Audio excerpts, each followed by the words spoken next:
winning BO5. And now today, LYON and Team Liquid go head-to-head. And I'm hoping for 5 more because the top 4 seem very strong in the LCS this split. We also got a couple of fresh haircuts I saw. Inspired had a nice haircut, and LYON, it's finally out of his eyes. So we don't know if his performance is going to increase. Focus up. The funniest thing was watching chat every week he was on Pros or when they showed him on camera and just being like, how can he see through his hair?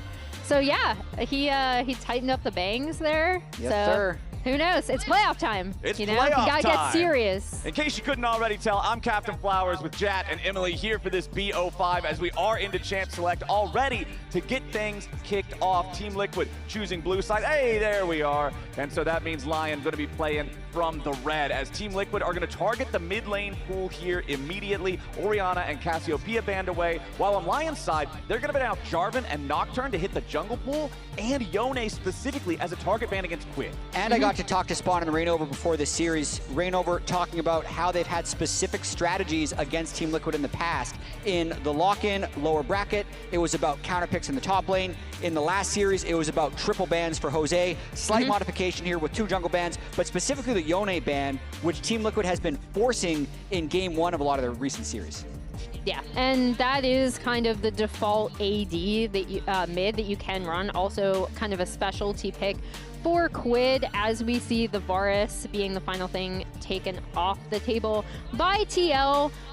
With Dokla in, we do have to touch upon the fact that his top lane counter picks were such a huge part of not only a few things we saw in their last series, but also their playoff series in lock-in. Absolutely, but with the first pick Karma, LYON is absolutely in their comfort zone. They were actually the first LCS team to really spam the Karma Ezreal back in lock-in. They have it once again, and it was dominant in game 1 of their last series they played against Team Liquid. Yeah, it's actually super interesting. I'm glad you brought that up, Jat, because I was surprised in that series as well that if you're going to be picking this kind of Ashe Seraphine combo, leaving the Karma up as one of the things that can be paired as a pushing lane. However, we are now separating the Ezreal Karma with TL, locking in that Karma pick, and now hovering the Anivia, something that we know Dokla will play top lane, but it's looking like it's going to be the Rise. And Chet, I like the fact that you bring up the Karma Ezreal combo being used by LYON against Team Liquid the last time they played. Yeah. Because when we were looking at the lounge earlier and what they were talking about with the Team Liquid drafts, so many times Team Liquid loves pulling the Ashe Seraphine whenever they get the chance to do it. So the fact that they've opted to say, no, we're not taking that this time around just shows me they've got a lot of respect for this Ezreal Karma combination that LYON is so effective with. Well, and they should, right? Because the last time they stepped too far forward and actually got 2v2 killed in that lane, in that same matchup. We see the Jhin coming out. Early Jhin pick. Hey. I know, I immediately Captain turned Flowers. over to Flowers, and he is just making the most sour expression. You and Atlas, I will say, just hate this champion. Looked good yesterday, though. Sven went 13-0 Yeah. on Jhin. It's back on the menu, boys, but the interesting thing is Jhin Karma is just a really strong lane. We've seen Masu Cryogen win with this, and it just has insane push and utility. Plus, they now have the flex pick Anivia for the top and mid lane. Yeah, that could be going against the Rise, or more likely, actually, despite the fact that we've seen the Anivia picked into Rise very frequently, it could be going top lane for Dokla. We've seen him have success with it.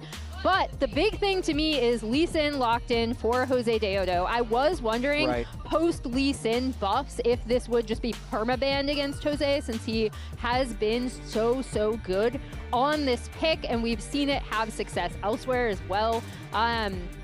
That's just like standard straight up comfort for him.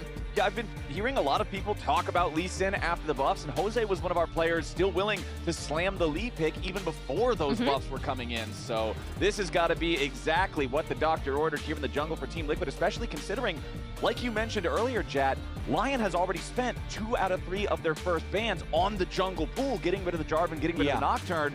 So for Jose to then be able to still lock in one of his signature champions here in the first game feels great. As we move into the second half of the bans, Rumble banned out by TLAW, LYON getting rid of the bar. And it is fun watching these two teams draft against each other because we have Team Liquid who just plays meta or comfort all the time. So Spawn is just throwing fastballs constantly.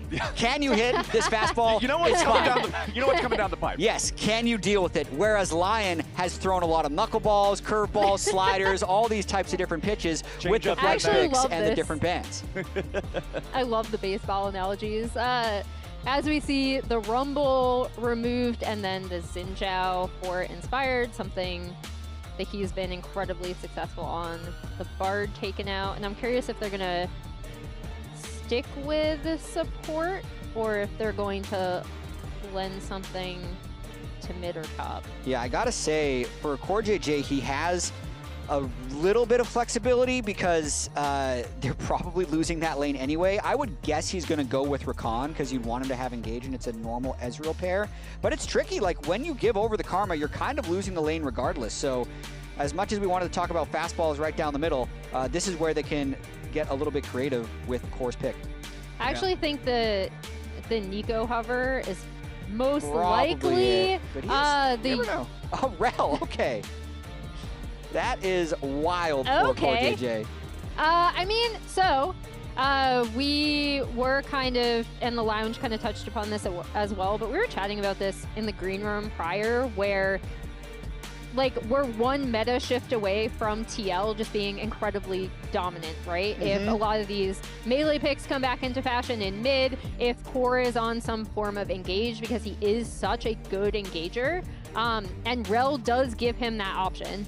And Rel is very good at locking down targets that already struggle with mobility. Jhin, Karma, and Anivia all have no mobility built into the kit. Yes, Karma will be able to make everyone faster in terms of movement speed with the haste.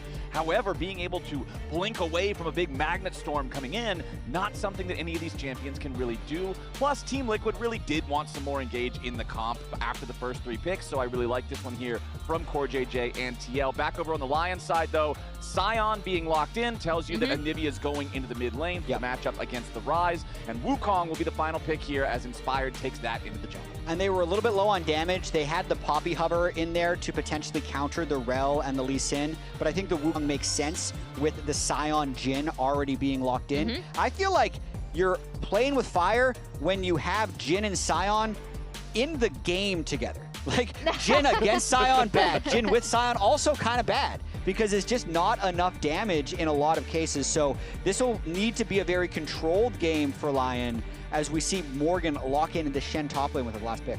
Yeah, that's kind of interesting coming out of Morgan specifically, who hasn't necessarily been known to, you know, go out of some more of the standard meta picks, Shen coming back in. I don't believe he's played it a lot in his career. No, he hasn't ever won with it. So that's in... Are we talking like 0-2 or 0-10? 0-2. Okay. So 610 games, 2 all-time games. This is his 3rd on the Shen. Wow. And no wins. So definitely some different tech from him. But it is, in theory, good into the Sion. It can push early. It has a lot of % health damage. And then it can also leave lane to help. You know, I'd like it a little bit more with the hyper carry, but they're going to have to use it to try and play the map.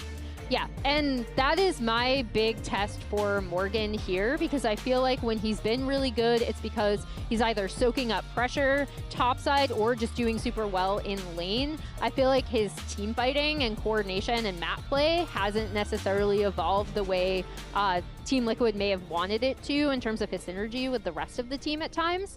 And Shen is something where he's going to kind of have to be on top of that, right, to contribute to a lot of these team fights and potentially rescue teammates. So kind of an interesting test for him, but if it does work out, they do have the double globals in their favor, right? Like they should be able to spread the map really well and also respond to potentially overloading sides. I mean, not just the double globals with the Stand United plus True Shot Barrage, also the additional semi-global with the Realm Warp. There's a lot of mobility to move around the Rift here for TL, as we'll see an early ward dropped in the top side river by Inspired, as now Jose Diodo will go ahead start chickens. Inspired going to start his own red. Yeah, I'm also told we got some footage of Quid's warm-up routine which producers are going to throw up on the bottom left of the screen.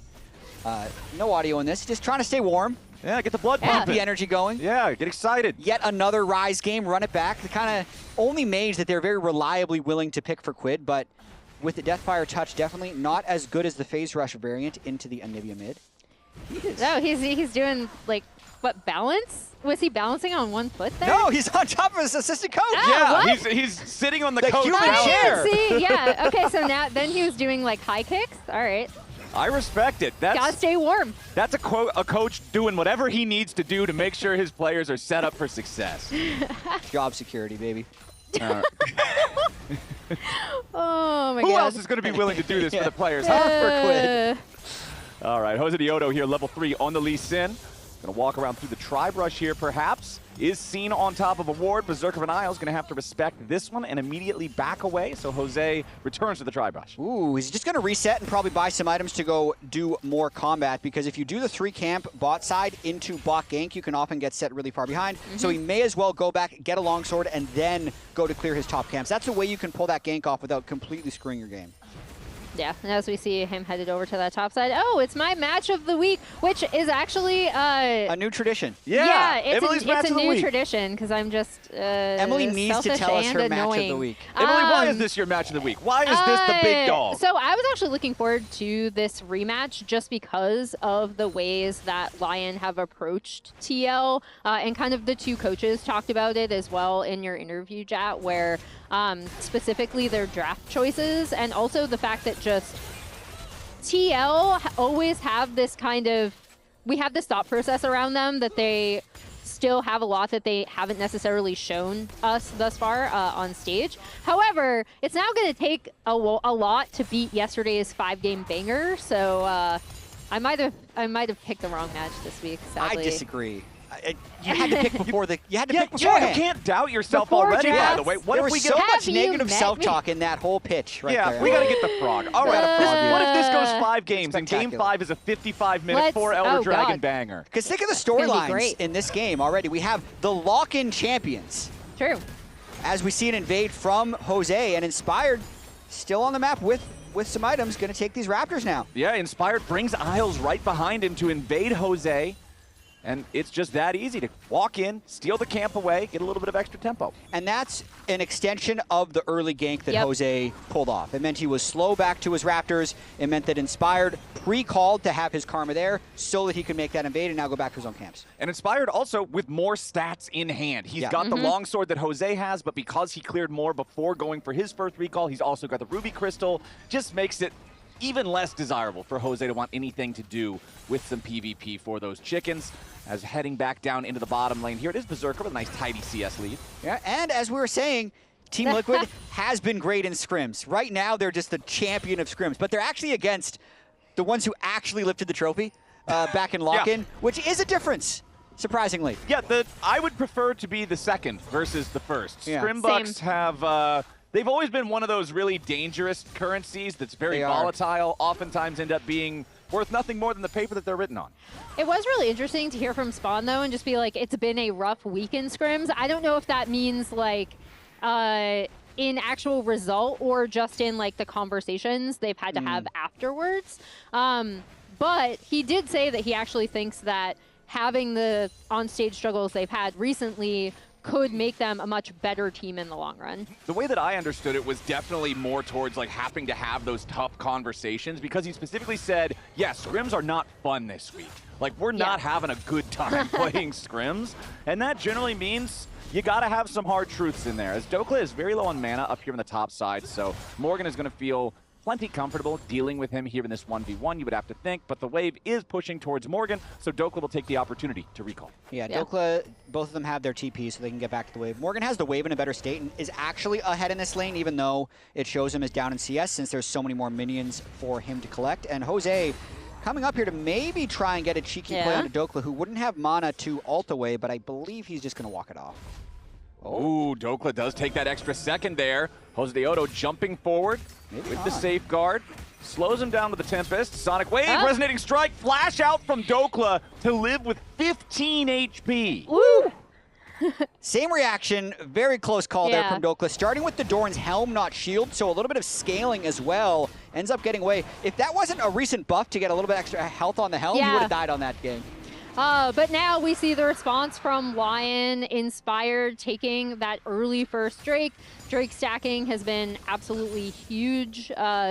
I mean, in League of Legends as a whole, but also just in these playoffs already, as we saw yesterday. And it is always kind of interesting to see what LYON choose to do, because historically they have been our team that sometimes gives up objectives, but with Jose on top side of the map, that is completely free for Inspired to be able to take on the bot side. And I think what we've seen early from Jose and Inspired is really indicative of their style and their stats from this year. Even though Jose's ganks haven't worked, you can tell he goes for more of them. He has 78% kill participation to Inspired 63, which is basically first or second amongst all junglers, and then last place of junglers. But Inspired, if you look at the bottom there, the XP difference at 14, massive, because he's always going to be able to prioritize camps, which is what we've seen him do when Jose goes for those plays.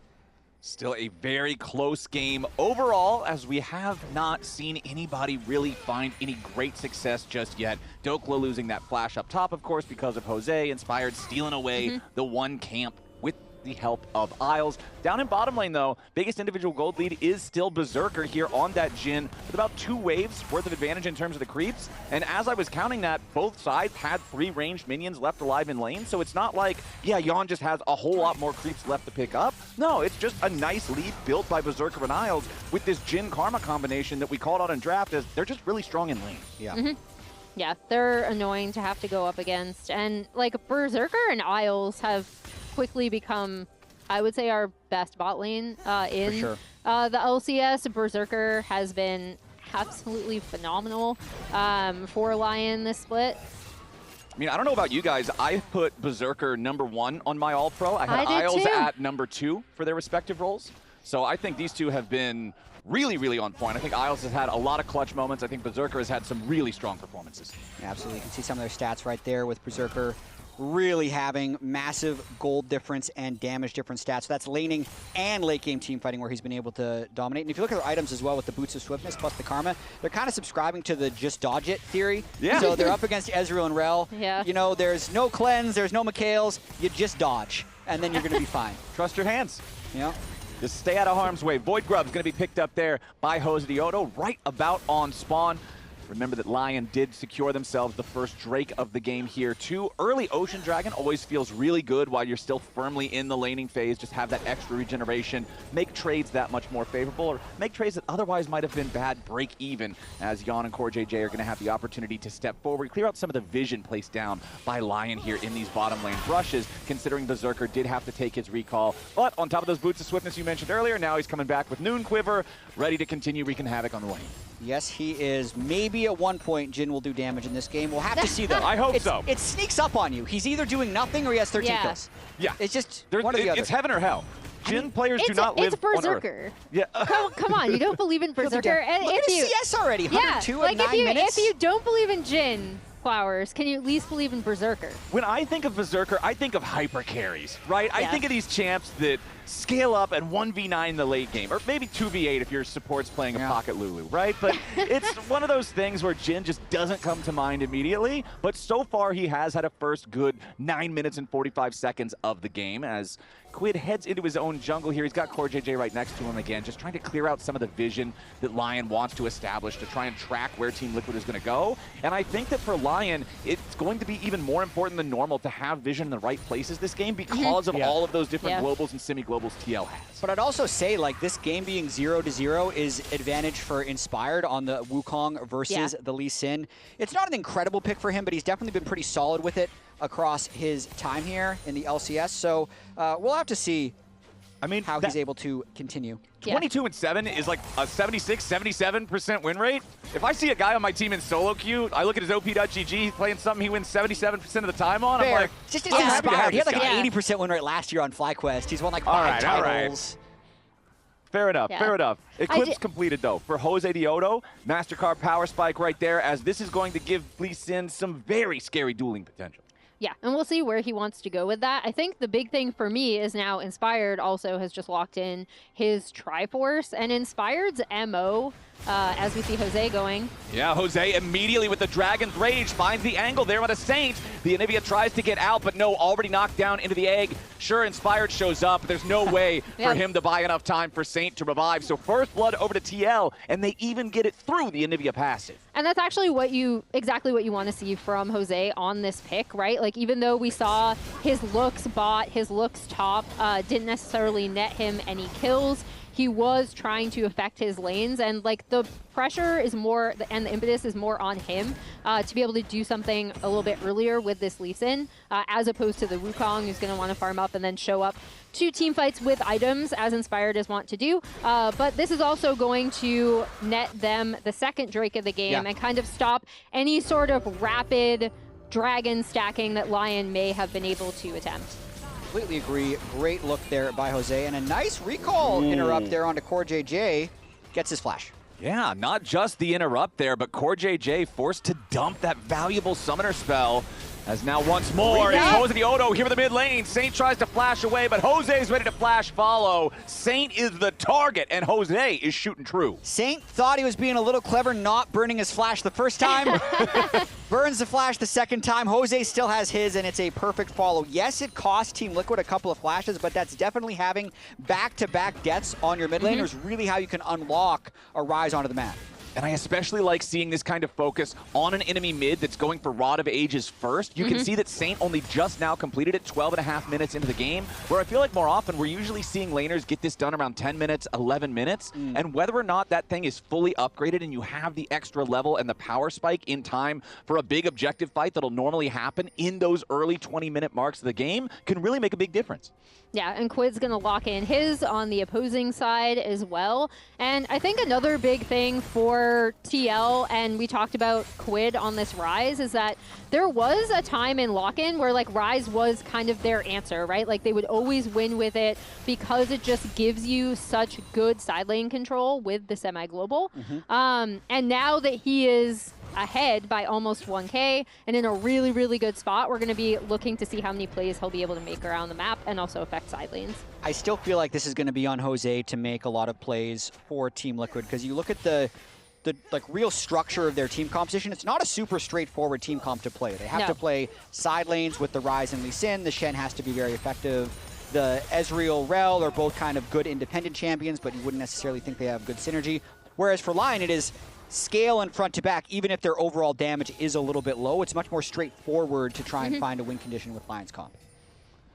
Especially considering you have things like the Rise that are very susceptible to the Anivia wall. I'll be very curious to see how effective Saint can be with that as we go further and further into the game, as he can put more points into the Crystallize. I know sometimes I see Anivia's, they always max Flash Frost the E first because that's the damage tool, or Frostbite, excuse me, Flash Frost is the Q. And then a lot of times I'll see Anivia's go 2 or 3 points into the Q just for the end of the laning phase, and then you max Crystallize from there, because let's be honest, the level 1 Crystallize, it's kind of junk. It doesn't, baby wall. Yeah, it doesn't really cover a lot of space. Still counts as terrain, but.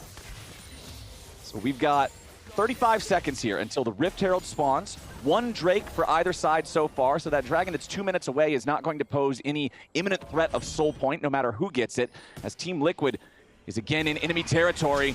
Saint could be once more in danger, but a nice Flash Frost there finds a stun to Jose Diodo, buys time for Saint to get away. Yeah, they're really trying to attack Saint as much as possible, especially while his Flash and Egg are down. But with Inspired having that Triforce, he would look for a good numbered fight, especially when he's around his Jhin and Karma, since that's where he has the advantage on the map. Exactly. Hex Optics already completed for Berserker. This has just become the go-to first item rush for the vast majority of AD carries. Turns out in a game where range is one of the most powerful stats, an item that increases your range is really, really strong. Yeah, it feels great as we see TL moving up into this top side of the map on Jose onto Herald. Yeah, I mean, Inspired doesn't want to fight, it looks like. Everywhere that Jose goes, oftentimes Inspired is just trying to cross-map somewhere else. So Jose kind of gets his free pick of the objectives that he wants to claim. And also, if you're going to attack a Shen team, it's good to attack the Shen directly. Otherwise, he's just going to ult in. So that's why Morgan's playing a little defensively. Exactly. The only person that cannot receive Stand United is Shen himself. Nobody is going to stand united with Shen. They only want Shen's help. What does that say? It says that Shen needs to find better friends. Yeah. He clearly doesn't have the best judgment in terms of who he's hanging out with here. But Team Liquid does have about a 600, 700 gold lead here for themselves so far over the course of this game. And honestly, it's 1.1 thousand gold individual lead for Quid thanks to that pressure from Jose Deodo. Yeah, it's putting all of this onto Quid, and as we take a look at the map in terms of like where the setup is, LYON has done a really good job of getting a lot of deep vision behind the Drake, which should allow them to spot any movement from lane to lane or any sort of setup as we see them continuing to fight over vision as Drake is about to spawn. Yeah, Team Liquid has some pretty good side lane pressure at the moment, crashing the bot wave that LYON has no one to catch, and then Morgan also crashing that top wave. But Inspired is pretty gung-ho about just either starting this Drake or getting a fight on this Drake right now. Okay, Team Liquid are going to summon up the Herald, common play that you see to at least create a different point of pressure as the Drake fight begins. TP about to arrive from Dokla. As the Infernal Drake is already secured, Team Liquid not going to go for a fight on this one, instead just allowing that Herald to crash into the mid lane.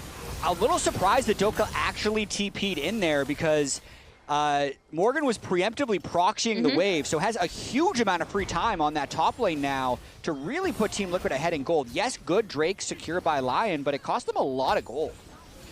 Yeah, and it also gives TL this kind of mid pressure as well. They'll be able to take this tier 1 mid turret down for LYON and then potentially rotate up towards this top side. Jose and Inspired are already here.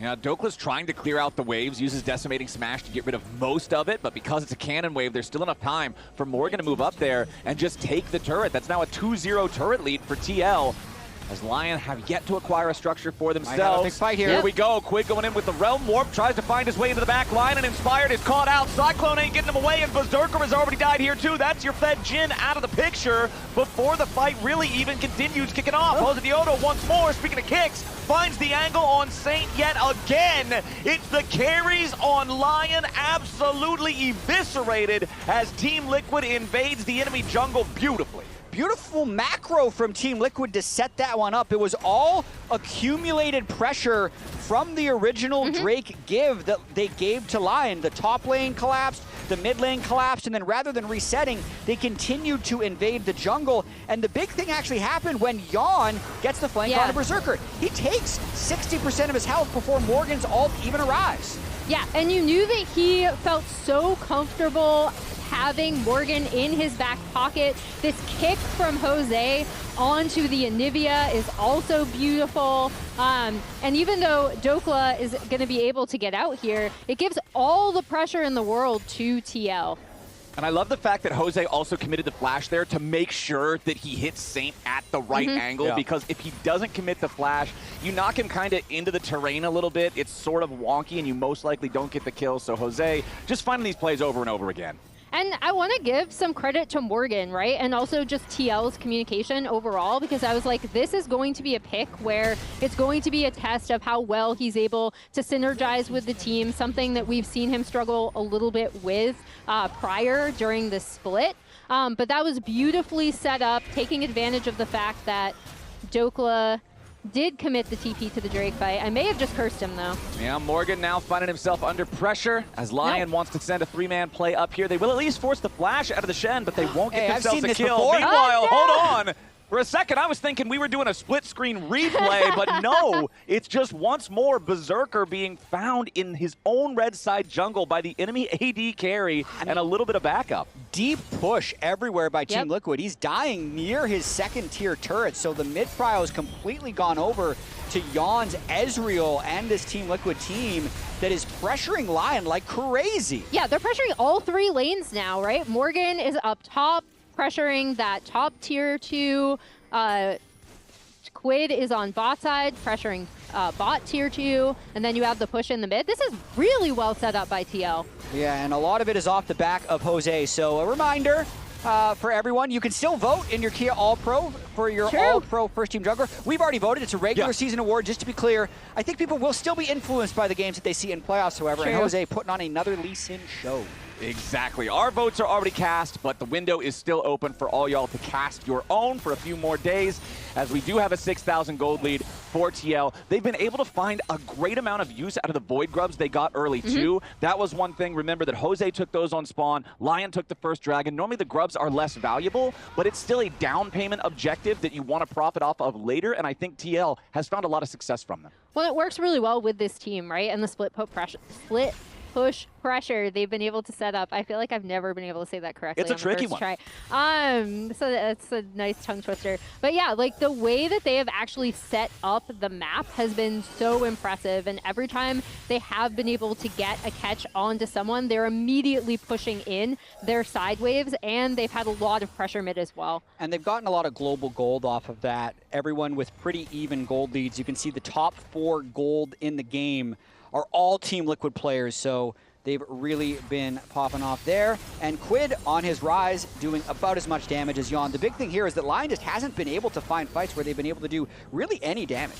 And I feel like that is well demonstrated by the damage chart, because the highest damage in the game on Lion's side is Dokla, because he's up there playing the tank punching game with Morgan.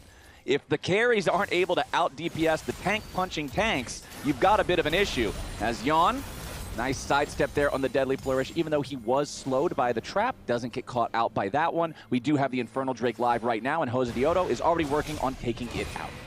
Yeah, I mean, TL are just pushed up so far on the map that it is incredibly easy for Jose to just get in there, make the Drake stack being even once again, with that third Drake that they gave up actually being the big breaking point where they really broke the map open. And yeah, this turret is gone. And there's just not good ways for Lion to counteract it right now. The Jhin wave clear isn't that strong. Also, Jhin doesn't do that much damage, especially well behind. Morgan's Shen also now has a lot of damage with the Dusk and Dawn being completed if he's trying to go up against Dokla in the side lanes. And then Saint is just not very mobile, so he has to stay under his turrets against the Lee Sin wherever Jose decides to pop out. You know, my entire life, ever since I was a little kid, I've been allergic to mosquitoes. Maybe that's why I don't like Jhin, because he does about as much damage as a mosquito. I see. It's a long-standing hatred between me and Mr. 4 over here. As Berserker, that lead that he had early on in the game, remember, he was the one who was like the point of power for Lion because of how strong that laning duo was. But now, after getting caught out a couple of times, both times, like you said earlier, Jat, in his own jungle in a place that should not be as dangerous as it was, you would think. No, he has fallen behind. LYON has been the beneficiary of the kills, and now it's a 2,000 gold lead for LYON over Berserker. Yeah, and Jat already touched upon it, but this is also kind of a symptom of the fact that Lion haven't really been able to set up their front-to-back team fighting for the Jhin at any point in time, right? Because of the way that TL have been playing around multiple waves. And now Saint once again finding himself the target of Jose Diodo. Sonic Wave resonating strike, setting it up for the Dragon's Rage. Saint with a flash over the wall, but immediately Shattering Strike into the crash down coming out from Core JJ. Magnet Storm blocks up both enemy solo laners, and yet again, this Anivia egg makes a nice omelet, but it won't do much more. Team Liquid's eating good. Yeah, the Anivia has not been able to set up at all to kind of create space with her ultimate, and now TL are immediately onto the Baron after that pick. Team Liquid far too mobile for the Anivia to have any effectiveness, and Lions still killless in this game 1 of the upper bracket spring playoffs. Team Liquid is looking very sharp. Is this a scrim or is this stage? Yeah, maybe those scrim bucks went up in value. Overnight, they just shot straight to the moon, because this TL is here to compete. Nearly 8,000 gold lead, 24 minutes, 45 seconds into the game. There's very few ways to lose a game from this point. You've got to be trying. You think? Yeah. I mean, I think the most impressive thing to me is that a lot of this is classic TL, from the way that they've been using globals and semi-globals to spread their opponents around the map, not get them into a position where they can set up for their front to back. And there we go. Wake up. This was the question, right? Wake up, Team Liquid Alienware. This was the question. Would they stay asleep on stage? Apparently not. Apparently they've learned a way to channel their scrim power again into this stage game. With this Baron, let's see how much they can break of Lion's base. Well, they're pressuring 2 different spots at once. Make it 3 as Morgan is up there in the top lane, just doesn't have the wave crashing into the tier 3 here just yet. But LYON, as the main cannon here for the squad, is going to be the first to take down his assignment as that tier 3 turret falls in mid. Now everybody except for Morgan grouping up down here in the bottom lane to siege the tier 3 there. Inspired, seeing if he can maybe make a move, try to find the angle here onto Morgan, and that's going to be the sign for the rest of Team Liquid to look for something in the enemy base. They know they're going to lose their top laner, and sure enough, the shutdown credit goes over to Inspired's Wukong. Team Liquid not going to take out the inhibitor itself here in the mid lane. Instead, just going to go ahead and retreat for now. So not a super effective Baron power play by Team Liquid. Inspired able to get a little bit of cash in off of Morgan's Shen. Always smart to attack the Shen in any situation. That's the only play that had a chance of working for Lion. So at the same time, you do wonder if Team Liquid should have been, if they're going to play two lanes that are next to each other, because then at least they'd be able to collapse if they get engaged on like that. So I think a bit of a mistake there by Morgan. Well, I mean, that was the thing, is they weren't even playing 2. It was a full 3-lane play, right? You had like a little bit of pressure in bottom side, most of the pressure in mid lane to actually crack the turret, and then Morgan was so far back because he still had to get the wave pushed up. But now it's Dokla in danger. Core JJ he'll be here to body block it. That feels bad, man. Oh, but never mind, that feels good. Dokla survives here with the shield. True Shot Barrage not going to snipe him either. Well played from Big Dope. Couple of small missteps there by Team Liquid. Core didn't want to take the KS away. Yeah. So Dokla's able to escape. Baron power play only plus 1,200. So pretty much just the gold from the Baron is TL's advantage from that one. But Infernal Drake coming up. They're going to try and stack more towards Infernal Soul. Yeah, they were able to crack the base, but not take an inhibitor, and now they should have free reign over this Drake, as you already mentioned, because they're already pushed up with Morgan having pushed up that bot wave. But there's a streak on the line. Oh, yeah. Dokla, 9-0 in his last 9. Yeah. Could it end? It's kind of looking like it. I think it's much more likely than not to become a 9-1 here, as Team Liquid will go ahead and secure themselves soul point here with this Drake. Even though, like you pointed out, Jat, the Baron was, well, let's just be frank, it was underwhelming, right? You get one tier 3 turret from a Baron when you're 8,000 gold ahead. I mean, just make it like a really long game. That's our best chance. I mean, he's right. He's not wrong. That's you've got Anivia, you've got Sion, you've got these characters that can scale up and become absolutely obnoxious as the game goes forward, so you want to try to pump the brakes a little bit, but that's much easier said than done. LYON has 4 fully completed items, including his armor penetration here with the Servelda's Grudge. In mid lane, Quid has the Actualizer completed. It's just scary. And Jose just locked in his GA, right? Which is going to make him even more of a huge threat to displace priority targets in TL's fights. Vandal Pipes also completed here for Morgan, considering you've got both your AD carry and your jungler wanting to get out as many attacks as possible. I think there's value in that one. Also, with the Battle Shen Dusk and Dawn build, he does a deceptive amount of damage himself, as Inspired wants to jump in after him. Does have Dokla coming around here from the side, but you can see that Dusk and Dawn Titanic damage that I'm talking about right there, as Inspired, thanks to Dokla, isn't going to be under any real pressure, and that's yet another pick for Lion on to Morgan. Both kills so far have been finding the Shen in the side lane. Yeah, the comeback would have to be a bunch of small plays like that before one big fight where they collect a huge amount of bounty gold. Because objective bounties have been up for a while. The big thing will be if Lion can find their way in to being able to contest this Infernal Soul. Because as much as you want to make it a long game, I think going up against Infernal Soul, max item Ezreal, and Actualizer Rise that's too long. No. Yeah. And TL were able to take care of that top tier 2 in the meantime, which should allow them to continue this kind of deep vision push to really control the map, and hopefully, again, making the most of the fact that Morgan did die in that side lane, getting a little bit more map pressure topside.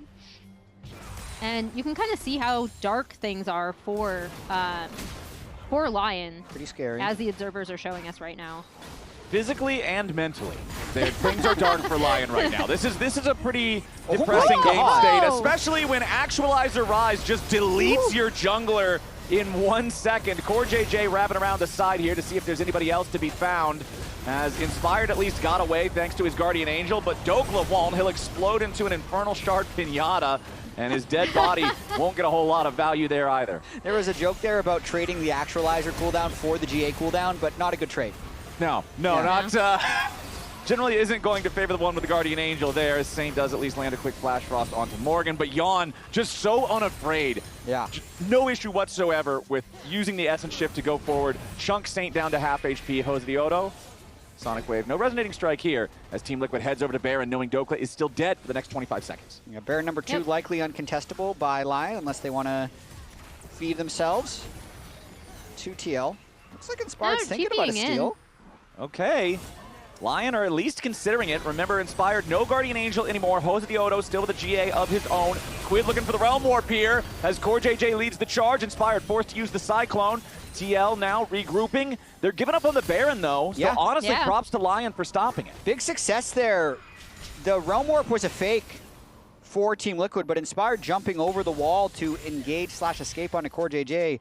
Very effective. Buys enough time for Dokla to respawn and at least stems the bleeding for now. Yeah, and it will allow them to get more vision on the bot side of the map with Inspired picking up that Scuttle Crab right around the Drake area, so at least getting something down there that they'll be able to have more eyes towards this bot side, and any vision that LYON can get down to try to set up is going to be huge. And Summoner Spell check for LYON. Everybody has Flash, which is good if you're trying to do a game-deciding fight. Wukong Ultimate will be back up. And Morgan's Shen ultimate actually is going to be slightly desynced. It's about 8 seconds below the Dragon respawn, so he'll have it if there's going to be a fight. That shouldn't be a problem either. And all the flashes on the TL side also available except for Morgan. So he's kind of the one person who won't have everything in the tank available for this fight.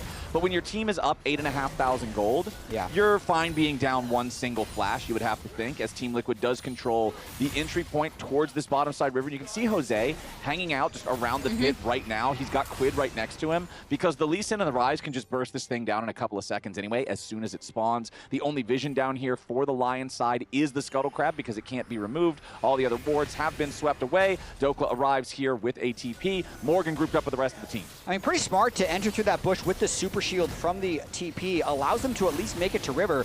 Step one kind of accomplished. It's still going to be nearly impossible for LYON, but at least they're here. Yep, Dokla's stepping up. Very tanky here on the Scion, but has almost lost the entirety of that big TP shield. Now it's gone. Soul Furnace, all he's got left. Flashing in, going for the play onto LYON. Jose the Odo with a defensive Dragon's Rage. Inspired wants to go in, looking to steal away the Drake, but no! LYON guns him down. Saint's about to fall next. Dragon still standing, but LYON is not. Isles tries to flash away. Saint falls. Isles burns. Everybody on LYON is getting hunted down in this Team Liquid Safari, and there's nothing left to stop them. Berserker's the only one standing, and TL's gonna march it down mid. Statement game one by Team Liquid. They control 4 Drakes. They only give up 2 deaths. If LYON plays the controlled game, Team Liquid pressured the crap out of them here, and they're gonna take game one, Flowers. They'll just march straight towards those Nexus turrets. Berserker throws a trap at the stairs because if he steps out of that fountain, he is done for. Team Liquid, Spawn said in the 10 in a row streak, and then Team Liquid just cut him down right there, but LYON gonna keep him in here for the second game. And it does make me wonder if they are going to, depending on what TL play, try to pull out one of those ranged counter picks. They have chosen first pick for themselves, so that would be something they kind of have to engineer during the draft. But that, again, that was such a huge part of their strategy going into TL previously. So already, this draft is looking very, very similar to game number 1 in that the first 4 bans are exactly identical. It's Orianna and Cassiopeia banned out by TL. It's Jarvan and Nocturne banned out by LYON. Of course, now things are going to change up a little bit. It's the Ornn banned away by LYON, so they don't want to deal with that tank up there in the top side. TL has one more to go. Remember that last time around, we did see the Yone banned by LYON in place of the Ornn, so Quid now has that open and available to him, and there it is, the Varus once again. Yep, taking away the Varus, and now I'm curious with Ashe Seraphine up and with LYON having first pick, if they're going to pick one of those. Nope, they're going with the Rumble for Dokla. Dokla back in his comfort zone of Scion Rumble. When he first re-emerged on the scene with 100 Thieves, he would play these two champions and then Cassante as his third crazy pick. He's had, strangely enough, online, he's been the counter pick guy, but he's kind of back to his roots here. And I like how you bring those champions up, because back on that 100 Thieves roster where it was originally like General Sniper, when Rumble and Sion are so strong in the meta, it was Sniper struggling to play those power picks, not finding the efficacy on them that 100 Thieves wanted. And it's like, wait, we got this guy right here that can kind of just make these happen. So Big Dokes back on the Big Rumble over on the TL side. Unfortunately, no more of the iconic Lee Sin here for Jose Diodo, so he will be switching over to the Vi in Game 2. Pretty early to pick Vi, but it's also a takeaway from Inspired, who has played it a lot this split. It's really about playing side lanes aggressively. When you pick the Vi, you're winning a lot of 2v2s or 2v1s on side lanes. So Team Liquid are going to try and just continue with what worked for them in Game 1. Yeah, and they're going to be locking in the Lucian. LYON, a very well-known Lucian player. Also kind of a takeaway from Berserker, and they're going to immediately lock in the Senna Nautilus. Divorce Court bot lane. It's Lucian versus Senna. Who's going to come out on top? And it's going to be Melio, most likely, to pair with that Lucian. Really, really strong pairing. I fully expect the cover to be real. Yeah, should be some bot prio for Team Liquid if they are able to get the Lucian going. But a lot of CC being locked in for LYON with the Senna Nautilus. That's, again, like a big team fight composition. I think they wanted Game 1 to be a team fight comp, but they just lost too much control in the mid game. And Melio loves it when the enemy team has a lot of CC, because Breath of Life can then get so much value, particularly if they have AoE CC. Senna and Nautilus, both mostly individual targets, right? It's pretty easy to walk away from whoever the Senna route is going to latch onto. Nautilus's stuff is all single target as well for the hard CCs. But now we're into the second half of the draft, with the bottom lanes drafted for both sides, but a difference in the other picks, considering Rumble's definitely going top, Vi's definitely going jungle, so we'll see how that influences the bans, as Team Liquid is going to focus the jungle role yet again, banning out the Xin. Yeah, I think the Xin takeaway is still really, really good. I mean, it's just a super strong pick right now in the meta, but also Inspired has been phenomenal on it. And then taking away kind of the automatic CC you get with the Annie mid, over on Lion's ban side. Yeah, so for Team Liquid, it's like finding a pick for Quid that can play fast, because the Ryze can play fast, the Yone would be able to play fast. I think even with the Yone not being banned, taking the Rumble away is often a bit of a soft block for Yone, since you always want to have Rumble Yone as a pair if possible. When I'm thinking about Quid's champions, the Annie was going to be the one I call out. That's why they banned it away. So I'm thinking maybe something like Aurora would still be the similar slot for Team Liquid.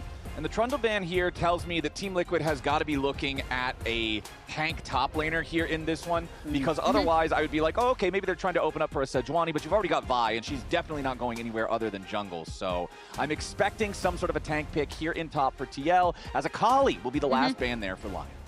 Another good ban against Quid. Even though he hasn't played Akali this split, you hear other teams talk about just never giving Team Liquid a good angle to play Akali. So that also means that Saint might just want to lock in a control mage if they're forced to pick blind. All right, TL, what are we going to go for here? I would assume it would have to be the top laner, since you already know you're going up against the Rumble and you want to get value out of that fifth pick for a mid lane counter pick as well. So what's our tank going to be here? It's not a tank at all, actually. Okay, it's going to be Ambessa instead. Bruiser. Blind pick Bruiser. So that, well, not completely blind pick. They're going to be going up against the Rumble. Morgan's had a very strong Ambessa when he's been able to cook with it. Yeah, and speaking of the kind of Sedge-Yone combo, that is something that obviously Saint and Inspired could go for on their side, and something we've seen them have success on, Yone being kind of still the only AD standout really in the mid lane currently. So we'll see what Inspired wants to lock in. Could be the Sedge. I'm once again betting on the Sedge, but it could be something else. I mean, Pantheon's up if they wanted a little bit of pseudo global.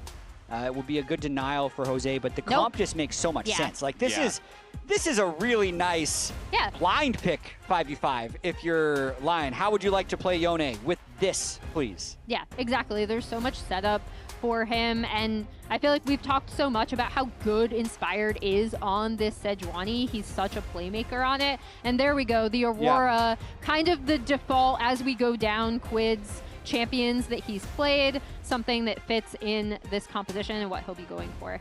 I think pretty important for LYON to win this one, not just because they're already down 1-0, but they've taken a lot of champions away from Team Liquid, the Team Liquid want, right? Taking the Quid, Yone away, even though Saint is 2-0 with it, and then also having it with the full Rumble setup team comp for Melee Mid. Would be really nice if LYON's able to even the series with this comp. I definitely favor the LYON composition in this one. I feel like just the combination of Sejuani with the 2 melee solo laners and the combo of how those AoEs overlap and interact with the ults seems so strong. Yeah, and I think on the other side, it's actually super important for this Lucian Milio to get out to a really, really strong start. Yeah. This is why you're picking this bot lane, is to kind of really hard win the 2v2 and continue from game 1 of trying to make Berserker not as impactful in these team fights. So I'll be really, really curious to see if there's any bot lane intervention early on from either of these junglers, particularly Inspired, to try to make sure that Senna and Nautilus are able to get through the initial early laning power of the Lucian Milio. All right, LYON, let's see if you can bounce back and tie us up here in this one. As where do you guys expect to see our junglers focus early on? Bot lane. Bot lane? Okay. That's where I was going to expect as well, considering you do have the Lucian Milio, and it's really important for Lucian to stay ahead of things. But just wanted to make sure that I was not barking up the wrong tree here. You never know, though. The junglers could also just focus on each other. Just try to show each other the Raptor camp, as they've both warded each other's Raptors. But likely that Sejuani just wants a stable early game where he's able to full clear. And we also have a Zale standing by with Spawn to talk about that game 1. All right, Spawn, you gave an interview at the top of the day. You said you got to give your team a 50% chance or better with the draft. What are the odds? I actually really like our comp this game. I think, like, don't get me wrong, like, if we just let them freely engage into us, we'll die very quickly because they have a lot of damage. But we're really familiar with the comp they're playing, actually, like Nautilus, Yone, Rumble. That's kind of like our thing. So, you know, we like what we got into it. We've struggled when we've had to play into a similar comp in the past. So, job done. Are you concerned at all about the fact that they are taking a lot of these champions, which people would kind of, you know, consider Team Liquid champions, like the Yone, like the Rumble, like the Nautilus, in a best-of-5 Fearless? Yeah, I mean, honestly, like, if you drop games like this where you're playing against champions you want to pick, it starts to get quite hairy. So as long as we are able to win these games, then it will be fine. But yeah, if we drop this game, then they kind of have done their job of taking 2 for 1 out. Talk to me a little bit about the Lucian Milio, obviously rising in priority a lot. First game in kind of as an Ashe Seraphine answer. Now we're just seeing it blinded all the time. What is its role in this game? I mean, LYON is just one of the best Lucian players actually in the world, in my opinion. And then when we were looking at their jungle options, we felt like they only had a lot of like single target CC, like Pantheon or something like Sejuani available, Skarner maybe. So Milio is just really good in that draft. So I think that's why it's coming about, is like there's just a lot of like kill one person comps, and Milio shuts that down. So hopefully Core's able to play that role this game. Thank you very much, Spawn. Best of luck with the game. Thank you. All right, always good to hear from the coaches there. Just in case you guys were curious, our brief pause there that happened and gave us that lovely ambient noise in the back of the interview there was apparently there was a fly. Insect issue. Not the team, but an actual like little buzz flying critter on Saint's monitor that had to be dealt with so that he could properly focus, get locked in for the game. The fly has now been taken care of and dispatched, so now we're back in as early on it is that Lucian Milio with the push in bottom lane. Yeah, it's always funny to see someone type insect issue. Guys, I'm taking insect aggro. Oh, congrats to Core on 300 career wins. 11th. That's a lot of wins. Yeah, 11th LCS player to do it. Yeah, came over in that 2019 season in the middle of the Team Liquid dynasty and has been there ever since. So hey, he was there before that too. Back in the day when he was Dignitas, Dignitas 80 carry. Well, that didn't contribute to the 300 win mark. Okay. All right, touche. A few of them. A very small percentage. He's out of line, but he's right. The door was wide open. You had to. I respect the play. I respect it. Both of our junglers have gone ahead and done their full clears, so no early action there. Going to end up on opposite ends of the map, taking out those Scuttle Crabs.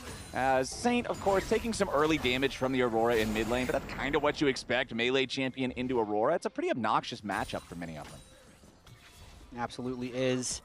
And I like what Spawn talked about in the interview as well, trying to kind of play up the fact they're very familiar against the champions, even though now Team Liquid can't play any of them in the series.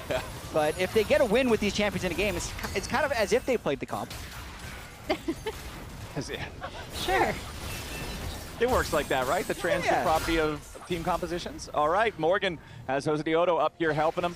Looking to make the play onto Dokla, who's mostly just walking it off. Jose Diodo, immediate flash on top of Dokla. Point blank vault breaker. Dokla gets away with the first blood. The patience from TL pays off. And once again, it's Jose Diodo getting involved with a solo lane to make the moves happen. I mean, just such an aggressive early play right there. All with the early flash to force the flash out of Dokla and then do the skill check on if Dokla flashed, then you start charging the vault breaker, but then to just snap engage it like that.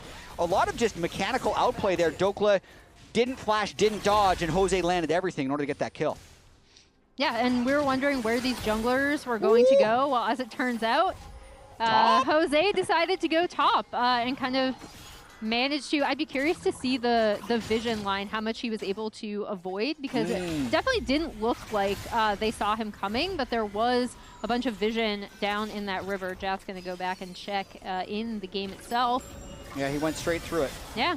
Jose queued over the wall onto vision, then flashed early because his vault breaker wasn't actually up yet, and then point blank vault breaker as soon as it was off cooldown again. So Jose was just a really clean gank. Nice. Yeah. Really won the mind game on Dokla, actually, because if Dokla just flashes early, he's totally fine. Yeah, he's just chilling. He gets back over to the turret. He hangs out for a second. As soon as Jose leaves, everything's fine. But not the way it went down, as Jose Diodo is going to start up Drake #1 4 seconds after it spawns. Yeah, and that is off of kind of this pushing bot lane pressure, although Saint, is going to come down and check this out since he just had the push in mid lane.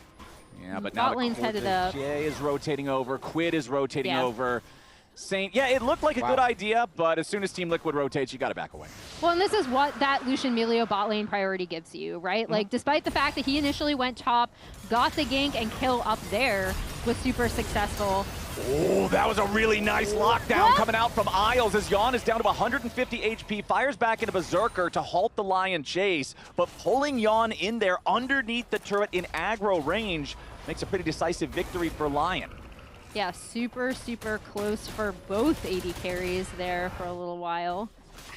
Jose is smurfing this series. The Lee Sin game, into the top gank, into just the very decisive mind games. Like, we've had this whole meta of junglers doing the 5-minute, 30-second Gromp to get the Smite upgrade, but Vi specifically can kill dragons so fast and safely with the shield and the percent health damage that you can just jump on in the 5 minutes. When he started that, Inspired was on Krugs, so even though Saint could go check, they're not able to make that fight happen because they're going to have a numbers disadvantage. Well, and that's why we kind of both cited this jungle matchup as something that's super interesting, right? Jose, as kind of a more gank-heavy jungler, as here he is back in top lane. Yeah, and remember, Dokla has no flash, so immediate cease and desist, followed up by the public execution, and it's all too easy to repeat the same process as before. Team Liquid goes up 2-0, and Morgan owns both kills.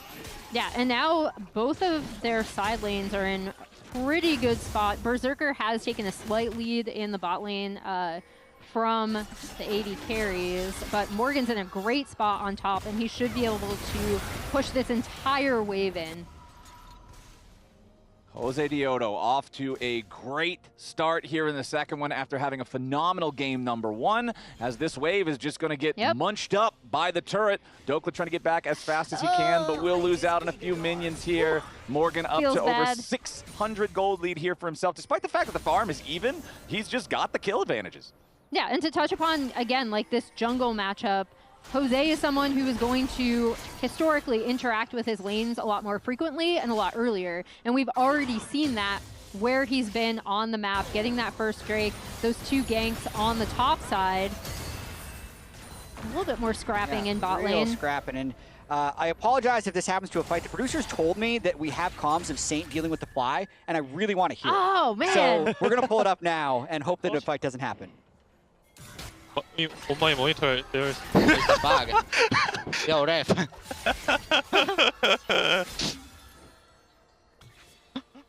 It's scary. Yeah, it's so scary, yeah.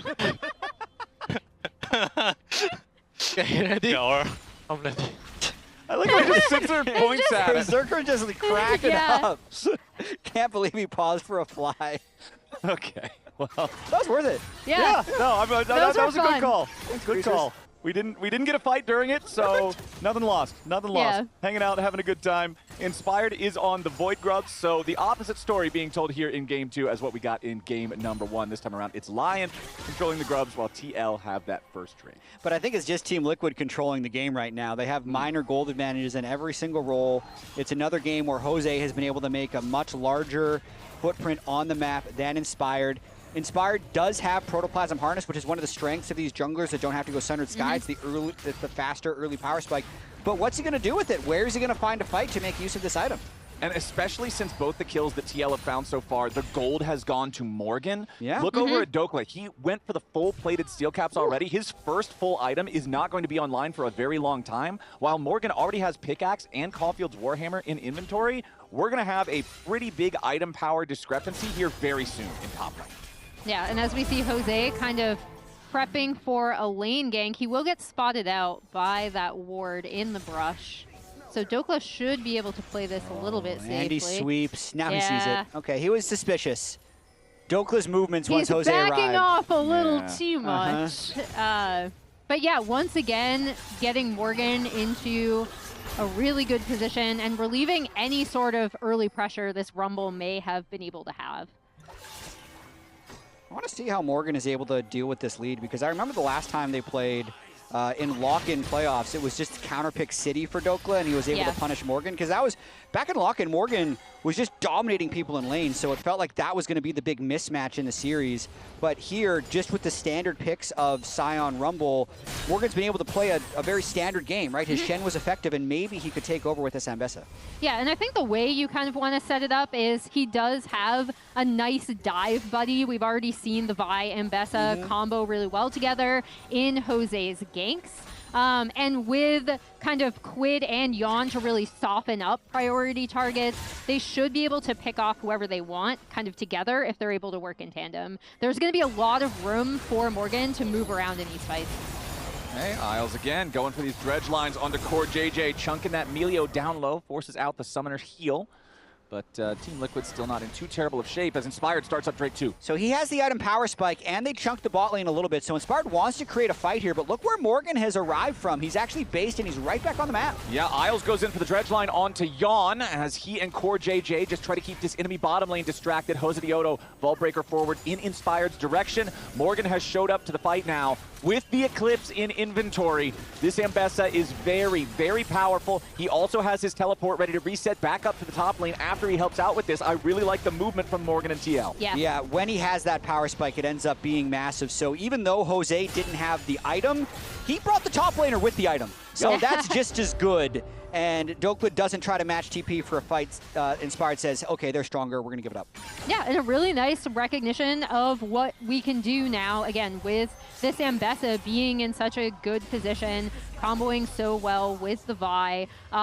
Even though their bot lane did get chunked out, TL are able to muscle their way in by bringing Morgan down. And now they have two pretty quick Drakes early on in this game. Very quick.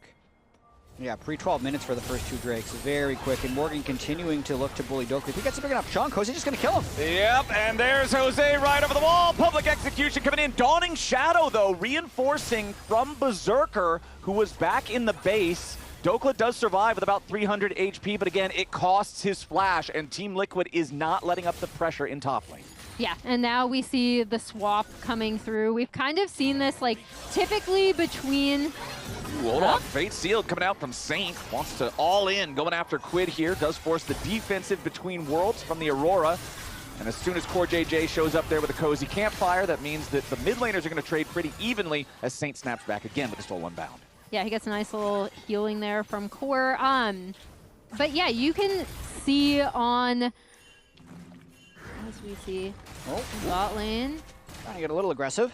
Yeah, we've seen these kind of swappings coming back into meta, not like an entire lane swap, but basically a lane assignment, if you'll allow me to call it that, Flowers. All I know right, you're a the lane biggest, assignment. you're the biggest anti-lane swapper, I think, here. I will proudly claim that title. You don't have to think, Emily. You Yeah, can okay, know all right. with great confidence. But we have seen this happen occasionally between like 9 and 12 minutes, depending on game state, Yeah. to try to either relieve pressure or apply pressure, depending on where your bot and top is. And I do find it interesting as well, as this is actually a very interesting recall location from Isles. I think he's just going to back away. No, they could go for an engage here with Sane, who's playing very aggressively. Yeah, I like how aggressive Sane is playing. He's already got his tier 3 shoes completed, nearly has the Blade of the Ruined King ready to combine and really hit that power spike on Yone, but he's just utterly unafraid to jump in with a Soul Unbound whenever he's got the cooldown ready. He absolutely is. I wanted to call up a bot lane point here where it had felt like Berserker might be taking the crown from Yon as the best bot lane AD carry in the league. But I will say, with the champions he's played so far in this series, Jhin and Senna, they're not really putting him in the position to do that, where he's not the one that is in lane dominant situations with hyper carries, which I think is definitely favoring Team Liquid if they're able to win away from Berserker and then not have to deal with him later in team fights. And I really like Core JJ's roam up to the top lane here to cover for Quid. You saw that Satan Inspired had the idea to try to go after the Aurora, but as soon as Core JJ shows up, you know that Melio has so much defensive power in every single ability in the kit, so pretty hard to make the dive work on that one. Isles here in the bottom lane now as Morgan, nice use of the public execution to reset his position away from the equalizer. They are going to fully commit here with a depth charge. Morgan continuing to try to get away, but no, it's Berserker. Dawning Shadow offensively across the map this time, and he gets the kill. Yeah, and the shutdown going to Berserker is really, really big, actually. He's going to be almost 1K ahead now on that Senna, and it frees up Dokla to get some much-needed gold and turret damage onto this bot tier 1. As we see, TL's response is going to be to go for this Herald. Yep, Saint's going to see it. Yeah, they'll see it, but they won't be able to contest it. Yeah, I mean, we can bring it back up then, I guess. Berserker. Berserker's back Gold difference already. at 14 has been good. CS difference has been good. He has the tied for first Pentas. The Yon stats were from 2024, 2025 when he was first in all these categories. Now Berserker also first in all these categories, but we threw the question mark in there because you never know when Team Liquid's bottom lane is going to be able to wake back up and continue to perform at the level they've had the last 2 years. Yeah, and I mean, Yon had a really, really good Ezreal game 1, on one of his, like, most, I would say, known picks. Like, I think of Yon as a Lucian player. I think he's a very good Lucian player. However, on the other side, this Senna has made it through the worst part of playing Senna, right? Which is the early laning phase. It is the pre-static Shiv, and now with the static Shiv buffs and Deathfire Touch, she's going to feel a lot better, and that shutdown onto her was pretty big.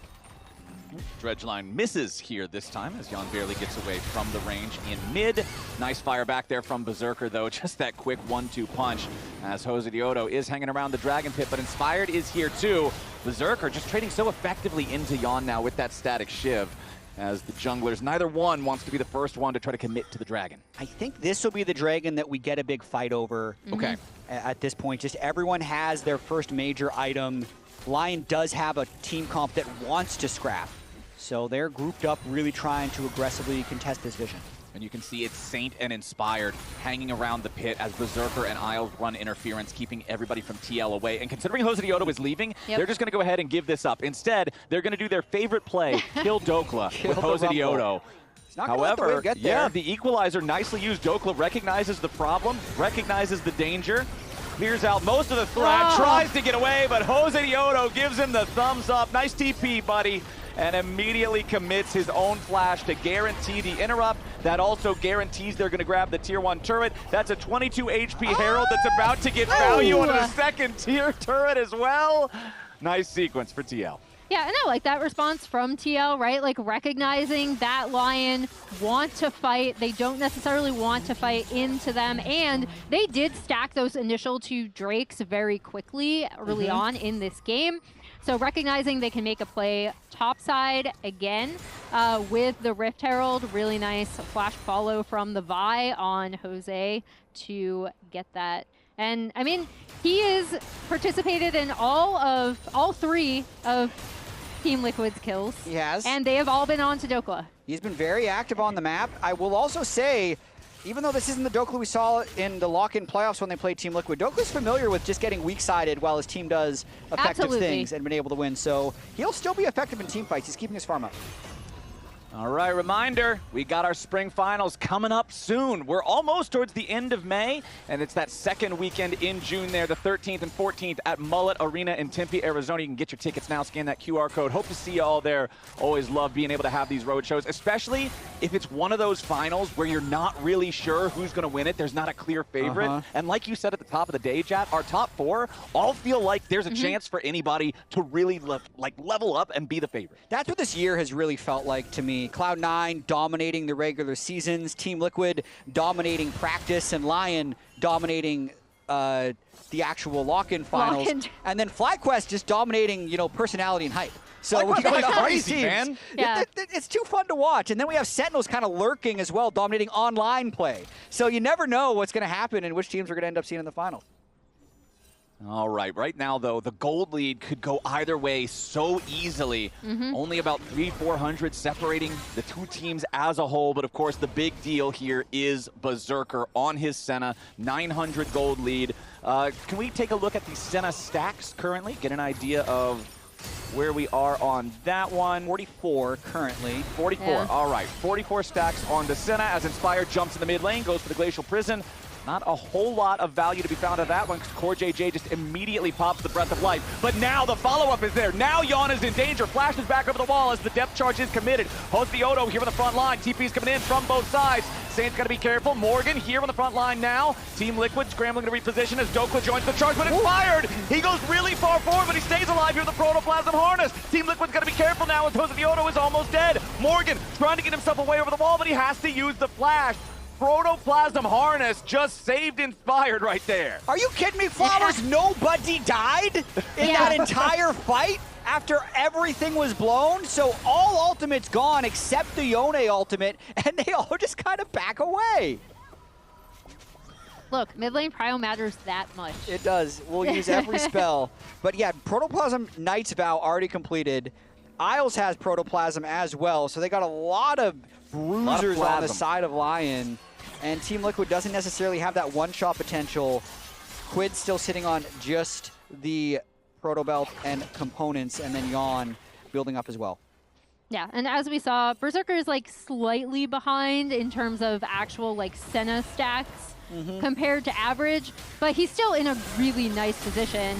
There we go. Speaking of nice position, LYON find themselves a pick on the enemy support as they were ready and waiting for CoreJJ. Unlucky that one went over to Isles, but a really good look right there. All of CoreJJ's CC break was burned in that last fight, and now they're just trying to accelerate the game off this. Senna teams with Baron I love because they can stay at very high health. Okay, Morgan's trying to take out the tier 1 turret down in bottom lane here at the same time. Is going to collect that one, but this Baron down to below half HP. Team Liquid going to pick up another tier 1, this time in mid. And it looks like the Baron's going over to LYON, no contest. Yeah, really nice call from LYON, immediately getting that pick, turning on to Baron. TL recognizing they really don't want to fight this unless they're as 5. So they are going to take out the mid and bot tier 1 in response. This will be a really nice test of the is Baron useless hypothesis that I've been hearing from a lot of pro teams, because while taking that Baron, they lost mid and bot turrets that were already low, and now Drake is up. It was 37k to 37k before they started Baron. Now it's still pretty even gold. It's if they can do anything with this Baron buff, because they don't have an advantage yet from it. Okay, LYON's on the approach, but Team Liquid is already waiting here in the brush.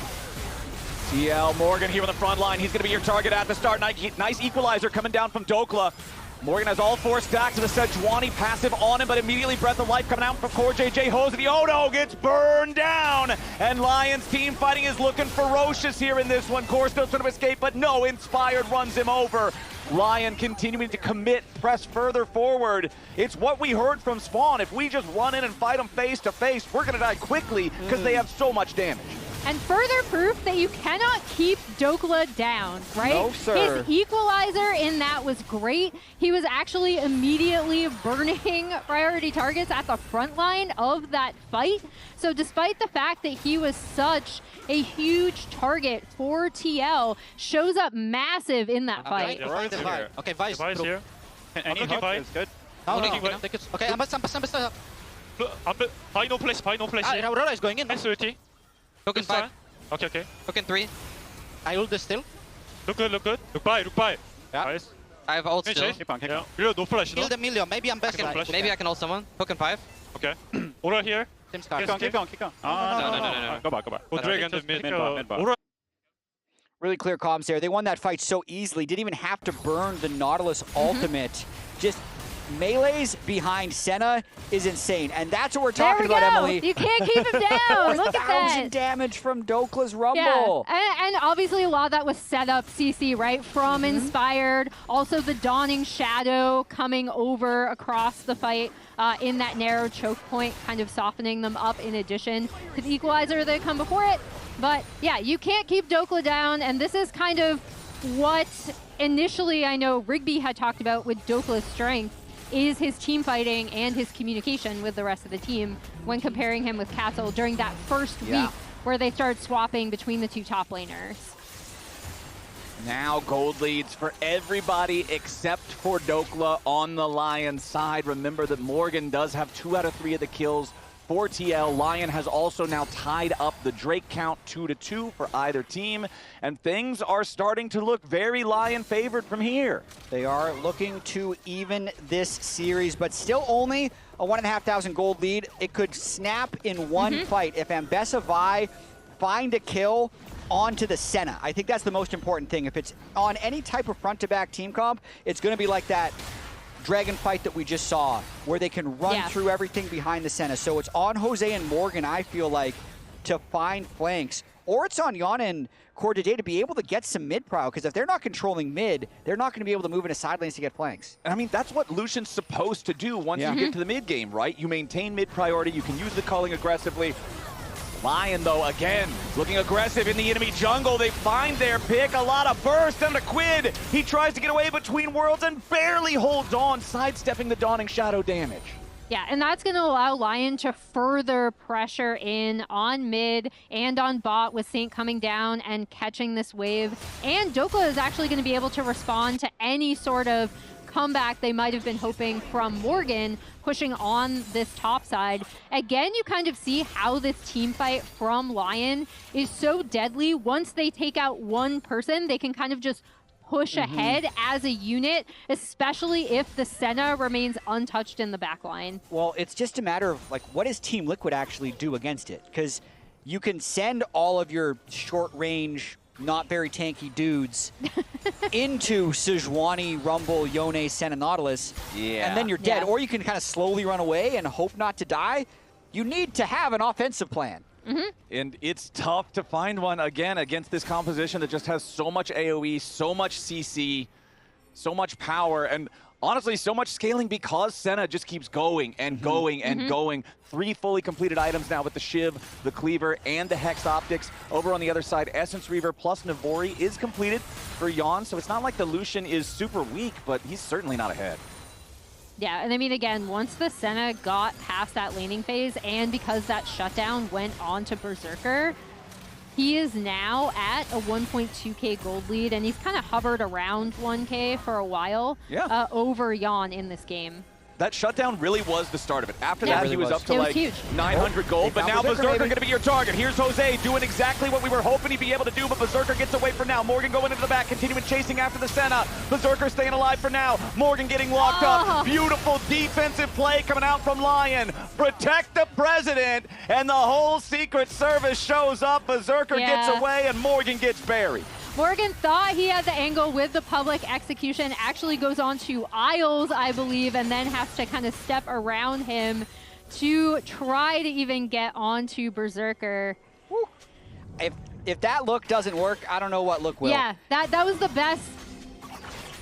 They'll have to get that again when Berserker doesn't have Flash Barrier ult, because he just kind of used all of those things. You know, his bulletproof vest was on, and he was able to defend himself for a good portion before everyone else arrived. And now they're starting up Baron once again.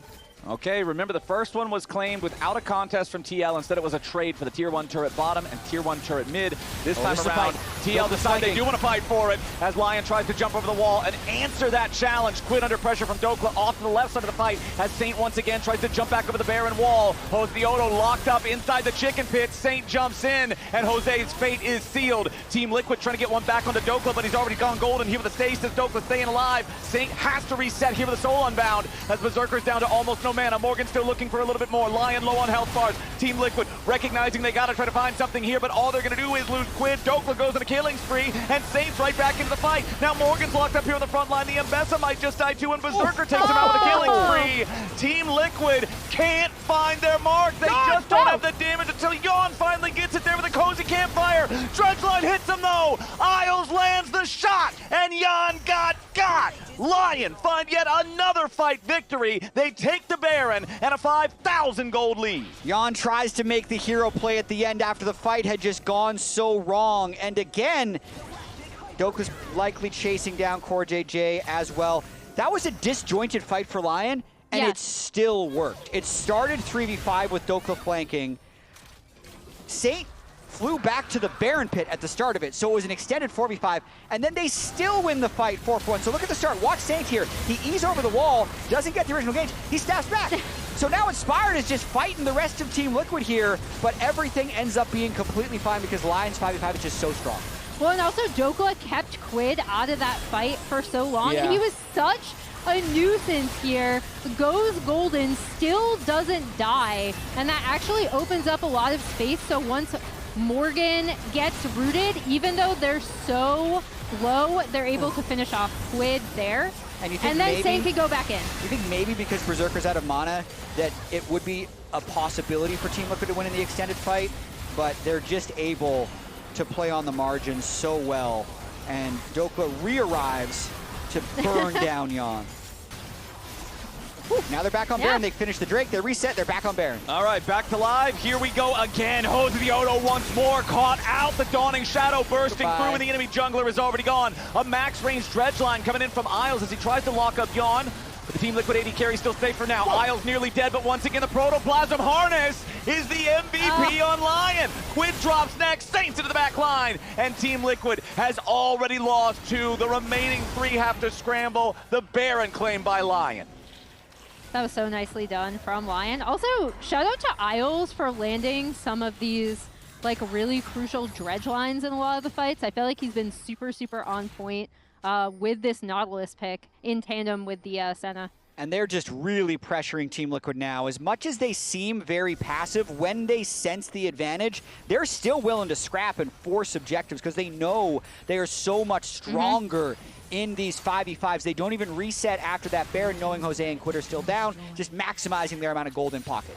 And man, the tier 2 turrets falling almost simultaneously in top and mid means just more and more gold in the pockets of LYON. You get 1,000 gold for taking the Baron across the team. They're up to about just shy of a 3,000 gold Baron power play now, so getting those turrets, getting those kills, it's just so scary for TL now, man. LYON got this one in control. And just kill Jose.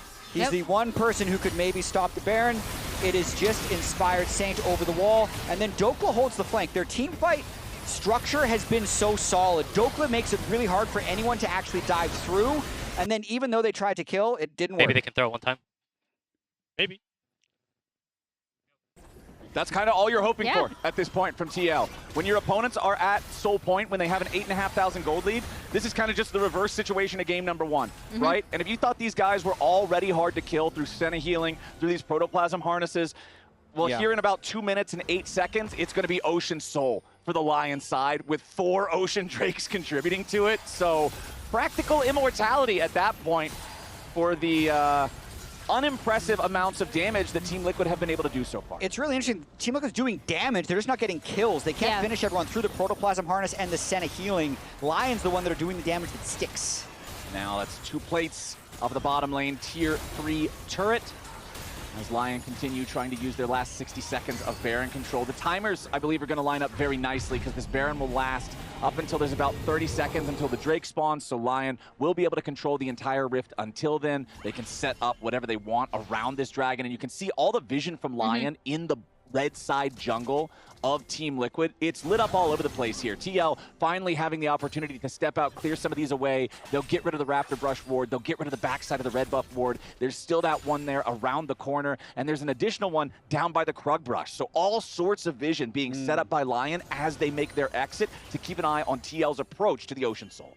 Yeah, and they absolutely have to, because will kind of be TL's like last stand, right? Like Lion can essentially set this up, push in the mid wave with the remainder of their Baron buff minions, and then be in full control of this bot side of the map, kind of forcing TL to contest this Ocean Soul.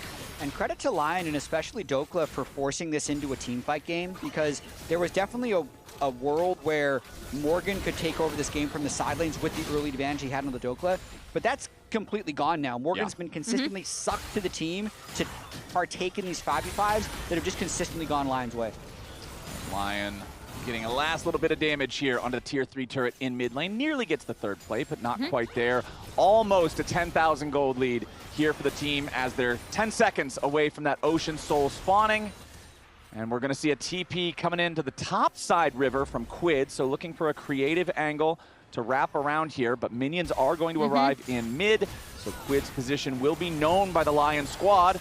Jose the Odo jumps in for a quick Vault Breaker onto Inspired. Jose does have his Guardian Angel now, so keep an eye on that one. Dokla over the wall, as immediately Jose full sends it into the back, looking for the kill onto Berserker. Morgan's ready to join him, and Berserker is down. That's the kill they needed, but LYON and Core have already been killed. As soon as it looks like Team Liquid might have a chance, Lion immediately slams the brakes on it. Now Morgan's got to try to run away. Saint, Inspired, and Dokla wrapping around to make sure he cannot do just that. The Mbessa locked up. It takes a little while, but they will eventually burn him down. Inspired goes on a rampage. Jose's just trying to clear waves away, get whatever he can. He knows he can't challenge for this Ocean Soul for Lion.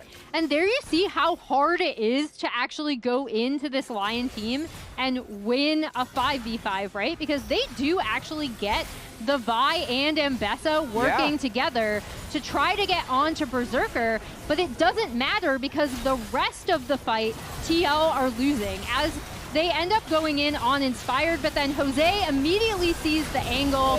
Quid pops his ult.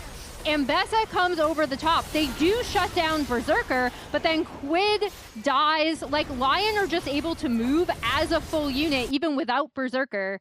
Yeah, I mean, when I was watching the fight for the first time, I was watching Berserker. The second time I was watching LYON, Core, and Quid. They got completely womboed by Saint-inspired Dokla. Like, just one shot by Yone, Rumble, Sejuani. So Lion completely pulled their own trigger when Berserker was getting assaulted by Morgan and Jose. I mean, if you trade one of your guys getting insta-gibbed for 3 of their guys getting insta-gibbed, you'll take that trade. That reminded me, sometimes when I'm playing with friends and we're losing real bad, we'll say, okay, let's just kill like this guy. And then you try and keep the mental up, moral right? victory. You're able to get the one kill because the game is cooked. The game is completely cooked. It's like you're down 19-5 or something. It's like, okay, well, at least let's give ourselves a side quest. Yeah, and that's, I think the side quest was accomplished, and now we can go next. Okay. I mean, you heard it in their earlier comms too, right? Where there's like, maybe they throw? Maybe. It's always a possibility, but it's not looking very good, especially the way that Lion are playing. It's looking great if you're Lion. It is looking great if you're Lion. It's not looking great for waiting. You never want to be in a position where you're waiting for the potential throw. All right, we got another Baron. And Lion are immediately ready to just jump in. They are daring Team Liquid to come and try to answer this. Isles just maintaining space. Berserker right next to him, culling, finds a lot of damage onto the Nautilus, but honestly, Isles is still pretty much okay. We'll be able to eat up a couple of these yummy honey fruits. As now Saint jumps over the wall, wants to try to put a little pressure onto Core, not going to get a whole lot. Baron aggro still being maintained by Lion here. They got the Baron down to about 7,000. Keep your eyes on Dokla over the wall. Ready to drop the equalizer as soon as TL commits. And there it is into the back line. They go yet again. They're going after Berserker. He's down, but so is Quid. Saint has also found the next assassination on Daejeon yet again. It's the same story as Dragon Soul, but this time it's being told on the other side of the map. Triple kill for Saint on the Yone.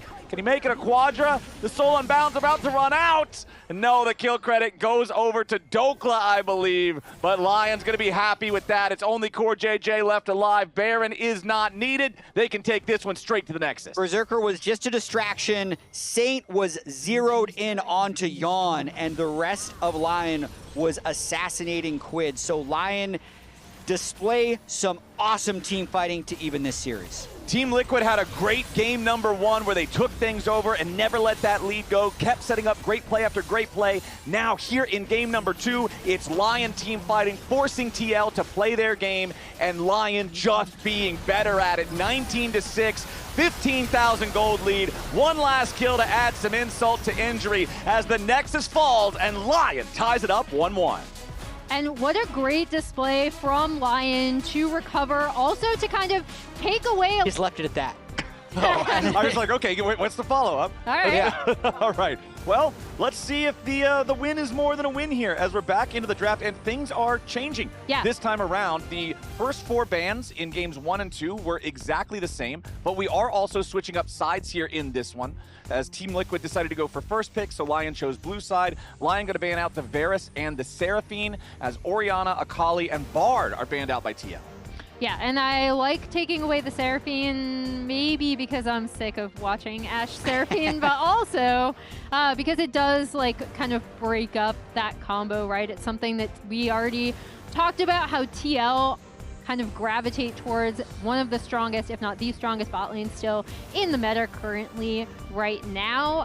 And we see the Cassio as the last ban down from Lion. I'm very curious to see, since TL have first pick, what they are going to use that on, like where their priority is going to be. Could have previously been with the Ashe Seraphine prior to the ban. That's J4 for Jose. It's going to be towards AD jungles. Pantheon and Jarvan both available, but Jarvan will help block some of the less mobile champs. Yeah, remember that the Jarvan and the Nocturne in both of the previous games were Lion's ban 1 and ban 2. So first time this series that the J4 is allowed through that ban phase, and TL are quick to snap it up.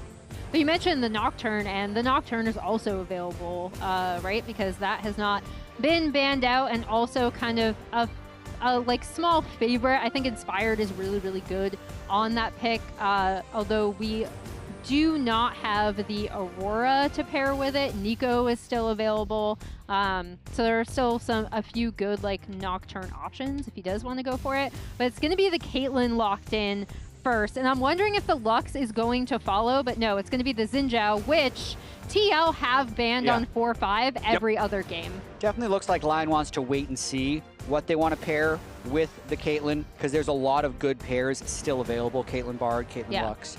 I love the Lux for Lion specifically, just because Isles is so comfortable and so good on that pick. I think he still has like an insane win rate on it as well. As we see the immediate Jace and Twisted Fate locked in for TL. It's 20-0 or it's 0-20. There's no in between. NA Jace, NA TF in the same team together. This is going real good or it's going so bad. Well, I'll also say, yeah, TF is really good with Caitlyn, because you gold card for the trap. Against Caitlyn, you're telling her exactly where you're porting in, and she has time to put the trap there. Put it on the floor. And you're going to get hit by the trap. And I love this response from Lion already. Locking in the Silas, right, with the ability to steal a few ultimates off of this TL team. And also just something that I continuously want to point out, Saint has absolutely smurfed on in a lot of their games, including the last time these two teams met. Silas is one of those champions that I feel like when you get a game where it feels like a good Silas angle, it just feels like so good to play him, having those strong ulti options. Also serves as a bit of a preventative measure for things like an Alistar being locked in the support role, because you don't want to give him access to Unbreakable Will. So let's get into the second half of the draft here, as we do have our junglers, we do have our mid laners for both sides, but then a little desync between AD carry and top as Ziggs is banned out by LYON. I really like the Ziggs ban, actually. It's one of the few champions that can win lane against the Caitlyn, so LYON's just trying to secure a pushing bot lane. One really important thing with TF is that you can create volatility in your side lanes. So the Jace can do that. That's why you lock them in together. Now they want to have something in the bot lane that can do that as well. Yeah, and we see the Nico being removed, another thing that pairs really well with Caitlyn and has kind of a really huge ultimate for follow-up from the rest of the team, especially with the Xin Zhao. And the Xayah taken out, interestingly enough, by LYON. They don't want LYON to have kind of a mobile defensive AD carry. TL, do we want to ban out more pairings with the Caitlyn to make bot lane more playable? We still have to see both of the bot lane choices for their side. Remember, you don't have the safe laning of the Jhin or the Ezreal. You do not have the powerful all-in potential of a Lucian. And of course, the Seraphine banned out alongside Varus just means so many of those high popularity choices are not available, and there's the Lux. And at this point, LYON can choose to hold for support counterpick if they want to. Very, very high chance that it's a Jace top lane that Dokla would be picking against right now. Yorick is a standard.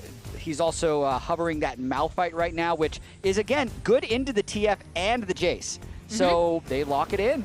I honestly am totally down for this. Malphite is one of those champions that I'm never sad to see him on my team. I feel like even if he gets beat up throughout the early phases of the game into a bad matchup like Sylas or like Rumble, he's still Malphite. A well-placed ulti can still win an entire game, plus you're on the same side as the Sylas. It's not like you're going to have to deal with that being picked. You don't have to worry about it. Sylas is one of the champions that Malphite's actually really afraid of. If Sylas is still open and you lock Malphite and they lock Sylas into it, you're just now better Malphite and you get to farm him for free in lane. So I like picking this since you already have the Sylas. Over on the other side, though, it's Mel Reddit's favorite champion, Mel, locked in for Team Liquid. You have to inform me as to why Mel is Reddit's favorite champion. Oh, she is the center of most of the recent community controversy. Everyone hates playing against her. I mean, that's a given. Just like there's a couple Mel threads every day. I think we have support Pantheon too. So Team Liquid has some LCK flavor here with Mel bot lane, and then AD assassin type support that you'd play with it. Carrier played Camille. You can see it with Pantheon as well. So getting a little bit of AP poke to go against the Malphite, I think, is good, and it can also counter the Caitlyn. So Team Liquid trying to throw in a little bit of spice, because if they go even more standard down this Jarvan, TF, Jace rabbit hole into the Sylas Malphite, it was going to be ugly. Maybe they've saved it here with these last two. Yeah, and the Braum locked in for Isles. I kind of like that too. Down. I mean, again, it's not going to have the same pushing obnoxious power as the Caitlyn Nico or Caitlyn Lux would have, but does block a little bit of what Yeon and Core want to do kind of on this Pantheon Mel. I do want to point out, Core has had some insane games on Pantheon in the past. He is pretty comfortable with this pick, so if he gets unleashed on the map, that will be something that LYON will have to watch out for. I've always known Core JJ as one of our premier Pantheon support players. Even when it's not in the meta at all, I'll just see him in-game on friends list and hover over it and it'll say Pantheon, and I'm like, okay, sure, Pantheon. Why not run another Pantheon game? So he's always got that in his pocket, always has that as a choice. Over on the other side, though, with the Braum, I also like this because you can easily throw up the Unbreakable against the Jace if he gets ahead in the side lane and then comes to try to contribute around an objective fight or something, block some of those accelerated shock blasts. So I am always going to favor the comp without TF when TF is in the game, so I got to give the edge there. But how are you guys feeling about this one? I'm feeling like both teams cook pretty hard here, and I'm looking forward to this game. The big thing that I'm excited for with Dokla is about the champion experimentation that continues. This is his first career Malphite game as a pro, and if we think back to their best of 5 they played in lock-in, one of their big strategies was to let Morgan pick and then let Dokla cook with his counter pick, whether it was going to be Varus or Aurelia or Vayne. And this isn't as flashy as those picks, but it might be as effective depending on where he gets going in this game on the Malphite. It's not actually great really early in lane into the Jace. It's about the scaling, as Core's already flashed over a wall. Okay. That's wild stuff. Okay, Core JJ with the level 1 in there. flash over the Dragon Pit wall to find himself behind enemy lines. He's not going to see Inspired anywhere around. He was really hoping to find his in. Yeah. And now nobody knows that he doesn't have flash. So it's as if he didn't flash. If a Until he Daejeon needs to flashes in the flash. forest and nobody sees it, Does it happen? does it make a sound? Well, it did go whoosh, Yeah. but It made a sound we could hear. Yeah. But not Lion couldn't hear it. yeah. As we see kind of some of the highlights, as you already pointed out, Jat, I think this kind of saving counterpick for Dokla strategy has been one of the reasons why LYON did have so much success against TL, specifically in lock-in, in their best of 5, and it was a huge part of their strategy of kind of punishing Team Liquid's over-reliance on Morgan's strong laning phase. And as we saw just from that game too, I mean, Dokla was such a massive contributor in so many of their team fights. Even when they tried to target him on something more standard, he played like his most standard Scion and Rumble picks in that. But now we are going to hear from LYON coach Rainover, who is standing by with Kobe. Yeah, I've got Rain over here on the edge of his seat with the level 1. First, let's talk about Dokla though, because at the beginning of the day you said you had utilized him very successfully into Morgan with counterpicks, and here with the Malphite. I mean, we did had some plan going on, like games starting from like game 1 or 2, but I mean the way the draft went, it felt like it wasn't like as easy for us to utilize yet. But I mean, Dokla isn't just like a player that is only good at like those like flexi picks, right? I think he's also really good at playing standard champions, so I have no problem with it. Have you put a lot of time in on the Malphite tech, or is this one of those ones where you just thought it was a good angle and time to pull it out? I mean, we didn't really expect LYON to play Mel, so going into the draft, we thought Malphite would be like pretty good pick. I mean, I think their answer was not bad, but yeah, I mean, we did prep this matchup a lot. I gotta ask about the level 1 as well, where you have Core JJ flashing in, looking for Inspired, and right now Inspired actually going into the jungle. Let's watch this. Okay, never mind. They're just gonna grab the crab. I mean, we have Braum, so I think we should be pretty happy fighting here. It looks good. Yeah. Done. Should win this fight, I think. With Braum. Caitlyn. It's a bloodbath! Oh my god, Berserker flashes too! Okay, that's terrible for the game, yeah. Yeah, we just had Coach Spooks for TL walk by, cheering and laughing. I'm sorry you had to see that live right over, but we're gonna send it back to the casters.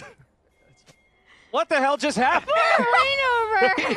He's just dying in his seat. Oh, it's terrible for the game actually, because it looked good. They have the Braum for the 4v4, and then all 4 of them die. Okay, let's watch it again. Let's see how this all started. So Core has snuck behind already. It was really such a strange opening here.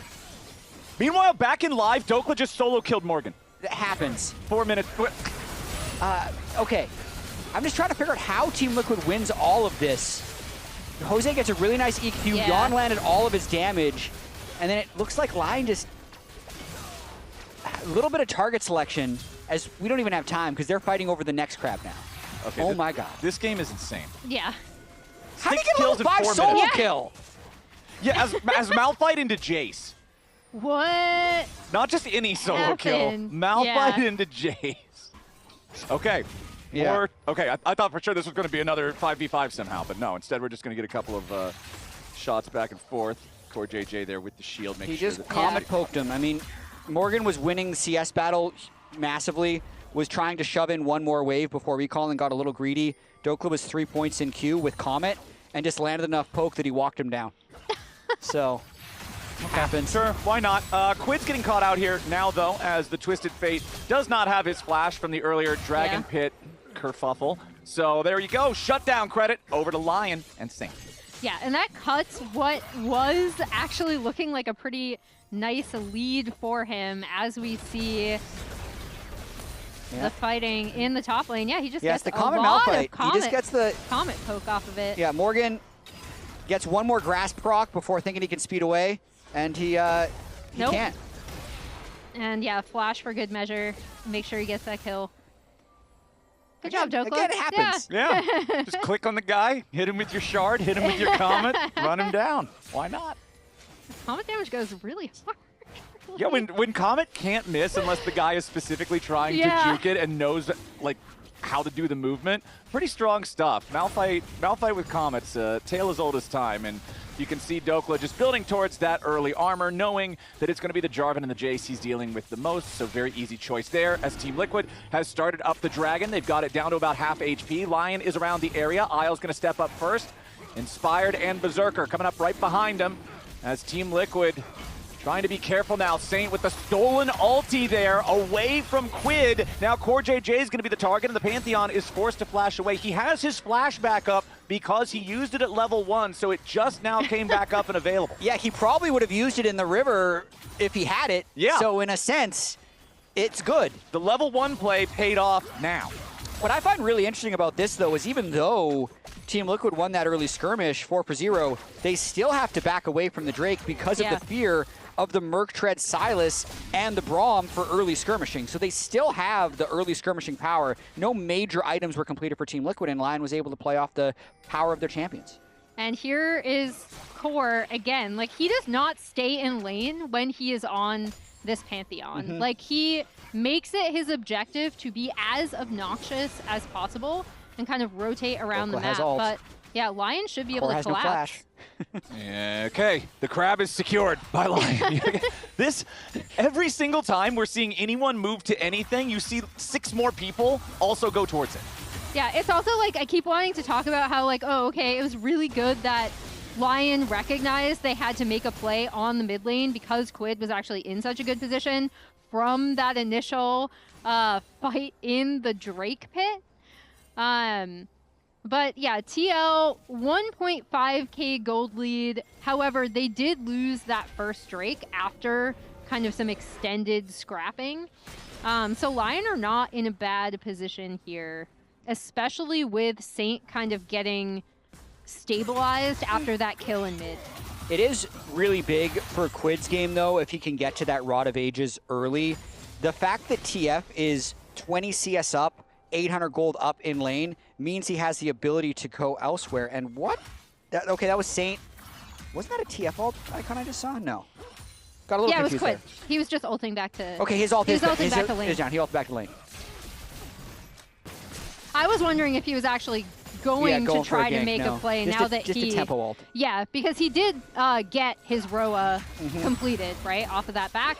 So that's a fast Roa. Yeah, I was actually thinking maybe he's going to make a play on the side lane. Didn't see anything there. So yeah, just ports back to mid. And you can see at the same time, MasterCard Power Spike there with the Luden's Echo for Yon's Mel. So both of these mages for the Team Liquid side, getting those first items online pre-9 minutes. Very, very strong stuff for them. This is the eventual result of that early Scuttle Crab fight where Team Liquid picked up 4 kills. They get to their power spikes so fast. You can see Jose completed his first item as well before 9 minutes. So, I mean, if Lion could sneak away these grubs, that would actually be huge with the item disadvantage they currently have. Yeah, and Jose is headed up there to at least check, so he's going to spot out Inspired.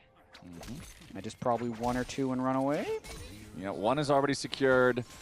Inspired smites down the second, says, okay, fine, you can have the third one, isn't really going to matter that much. So Hosdioto shows up. Down here in bottom lane, you can see Isles trying to keep Yon further away from the wave since Yon is alone, but it's not really going to matter. Mel has so much range, it's still very easy to farm with the Radiant Volley. So Berserker and Isles just going to allow this wave to move up and crash. Hosdioto secures the last grub. Core JJ still roaming around all over the map. I never know where exactly he's going to be, but he does take his recall. Got a couple long swords. He's in business. Solar Snare dodged away. Berserker keeping himself out of the range of that one. I mean, I think Team Liquid's going to be really happy with the state of the game right now. Able to play off of any side lane. Core JJ doesn't even have to be in lane, especially with that Luden's Echo completed for Mel, so he can be a constant threat if Saint or Dokla ever want to try and go for a play. So I think Team Liquid wants to run this like game 1, where they just keep the pressure up very aggressively and try and snowball a quick win. And once they have that Pantheon up, ult up with Core once he hits 6, which he is going to do very shortly, they will have kind of 2 double globals to try to affect the map as well, and probably want to set up something kind of similar to Game 1, right? Where they're controlling the side lanes a lot better and forcing LYON into either overloading on a side or contesting something that they might not necessarily have vision coverage for.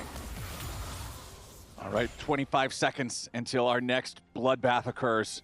The dragon about to spawn, and you can see both sides already thinking about their positioning around this bottom side river here. Quid's gonna go ahead, take his recall, grab a purchase, upgrades to Mercury Treads. Berserker throws down a trap, forces Core JJ to step to the side. Winner's Bite tags him, but it's a little too late since nobody else online is around to stack up the concussive blows. Really aggressive posturing here by LYON. Team Liquid has the items on them. Berserker's still not completing his first item. So I believe if LYON's gonna be here, Team Liquid will want to fight. Berserker still only with the 2 traps placed down here. One near the enemy tri-brush, one in the pixel brush near bottom lane. LYON fires out Solar Snare, catches Isles, but he immediately puts up the Unbreakable to prevent any further follow-up damage.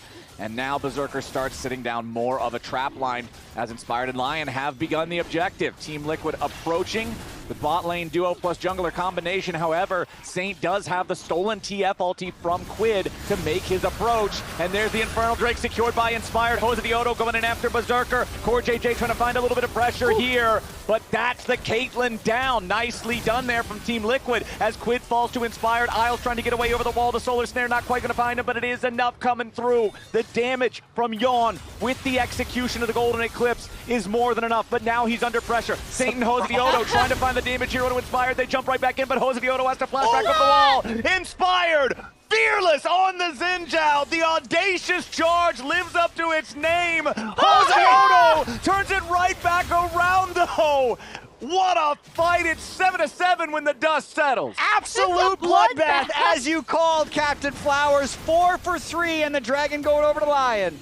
Yeah, as we see the ulti pop, they're able to sneak out because the trap line wasn't fully established. Inspired does get this Drake, however, We're not done. Of course. Dokla in danger, trying to get himself out there, even spent the flash. He still drops, but now it's Isles and Berserker showing up. The 1-for-1 trade so far will end up favoring LYON at the end of the day. It's a double kill to Berserker. And that's huge to get this Caitlyn back in the game, because before, it was cut off in that team fight, she did not particularly have a good time, and this Mel has been kind of running rampant through these fights. I believe that was Core ulting top initially to try to make the 2v2 play, but then LYON coming out ahead of that one. Yeah, LYON had been going for the swap up top, able to get a couple of kills, and Frozen Heart completed for Dokla now as well. This is an amazing game. This is so fun. So speaking of items getting completed, Emily, I want to consult you as resident LCK expert here, because we need to discuss the chovying of mage itemization. This has been a big point of discussion and criticism among lots of the League of Legends community. We'll get to it as soon as we're done with the replay. We took a break from the replay, but I gotta commend Inspired holding his ult until that moment in the fight and then flying back over. But Saint didn't have his E cooldown to help, and Inspired thought he'd have fatal damage, so a beautiful EQ by Jose. Then Saint actually has his E up to pick up the final kill. And remember that when Jarvan plants the Demacian Standard, he gets bonus attack speed, so he knows that when he goes in... Never mind, okay! God bless this game! Dead. All right, LYON is down, the Mel is out of the picture, and now Team Liquid might be able to get one back here onto Dokla. Okay, so it's a 2-for-1, favoring LYON. Now they're pushing into the tier 1 turret. Meanwhile, Core JJ going up into the top side, Inspired, chasing after Morgan, trying to grab himself a solo kill here. Saint, nope, not even a solo kill required. It's Saint who shows up instead. I'm having a hard time keeping up with what's going on. Okay, now we got another Twisted Fate ulti, this time for the real Twisted Fate down here into the mid lane. Isles and Berserker backing up for now. Jose Diodo finds a little bit more damage. Can I just say how insane this is from Saint? Stealing the Pantheon ult after killing LYON, Pantheon ulting top, then being able to TP back in. Can't stop, won't stop though, trying to flash over the wall. This is what happens when there's 2 Twisted Fate ults in the game, and Pantheon. And 2 Pantheon ults, yeah. I will say, the Pantheon ult onto the Sylas did make the Sylas even crazier. The 5-kill Sylas now. Saint was down 20 CS early to Quid and 1,000 gold, but has found his way back through skirmishing. He's so good on this Sylas too. Like, and he has a plethora of ults to choose from, but specifically with the TF ult and with the Pantheon ult, he essentially has multiple teleports now.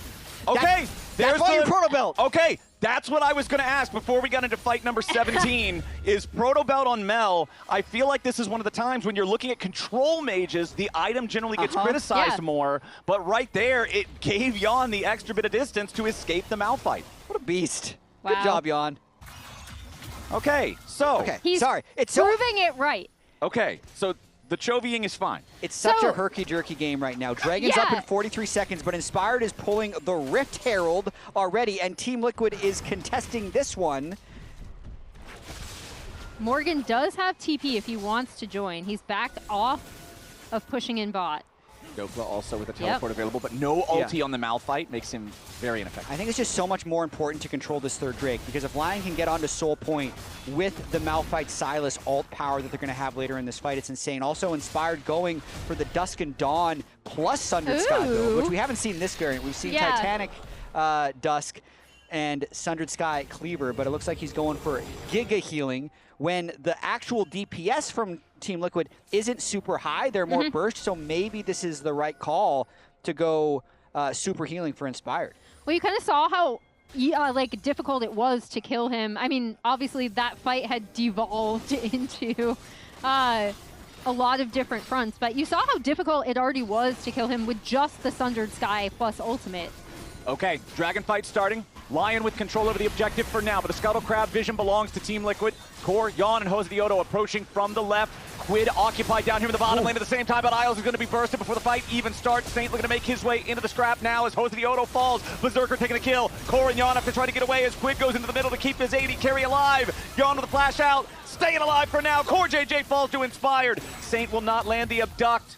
Yon continues to live. Team Liquid have lost their jungler and support as the Dragon falls and LYON move on to Soul Point. I don't think Team Liquid can deal with Saint Inspired. They're just Brawl Brothers right now, driving through the back of the fight. Team Liquid used all their burst on to support Braum, and that was just the green light for Inspired and Saint to fly into that fight, and there just wasn't enough damage left. So LYON, despite that early disaster in the bot crab, have fought back every step of the way.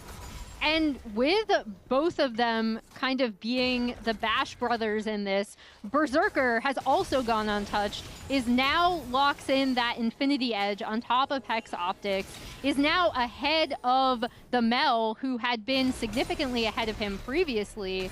So he's had, like, in this kind of quiet, very quick Drake stacking that LYON have put together, Berserker is completely back in this game and in a great position as the Caitlyn. It's exactly what you want. Dokla also just chilling now, only 1.3 thousand gold down on the Jace. So I was going to ask you, Flowers, is a 1.3 thousand gold lead on a Jace real? No, this is. I was about to say this is the most fraudulent gold lead of all time because it only manifests itself through Jace. We are playing in North America, and the enemy is Malphite. And a Braum shield, plus Sylas, who's just going to be a insane bruiser. Okay, Core JJ has already used the Golden Aegis. Isles has already used the Unbreakable. Shields down on both supports. Core having to run all the way back. Still 3.5 minutes until the next Drake spawns. Saint using the Abscond to create a little bit of extra distance as Quid flings the gold card. Morgan should be able to grab this turret here.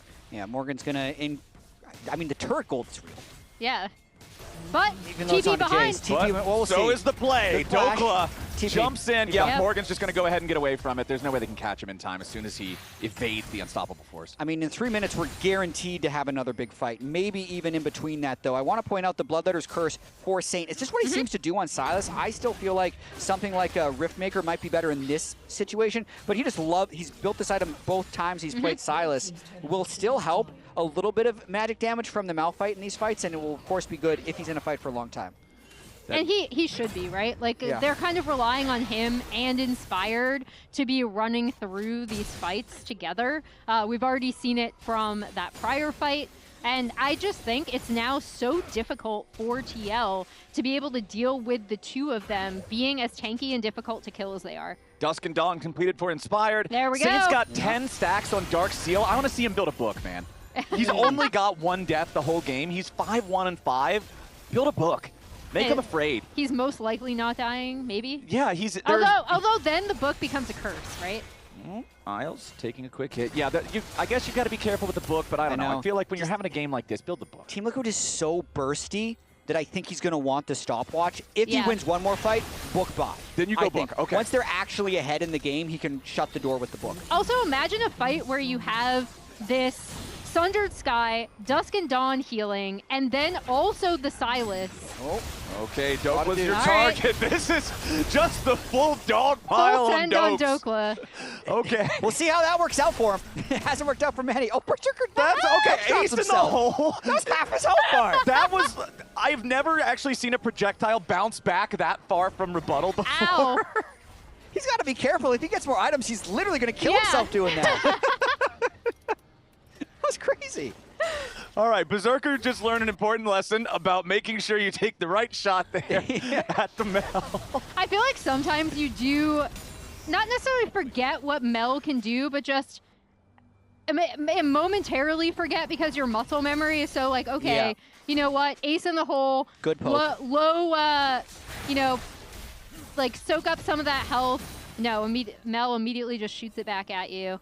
And I mean, this game has been incredibly chaotic, but a lot of times when we do see the Mel succeed, it is because she can rebut so many of the things that a team is doing.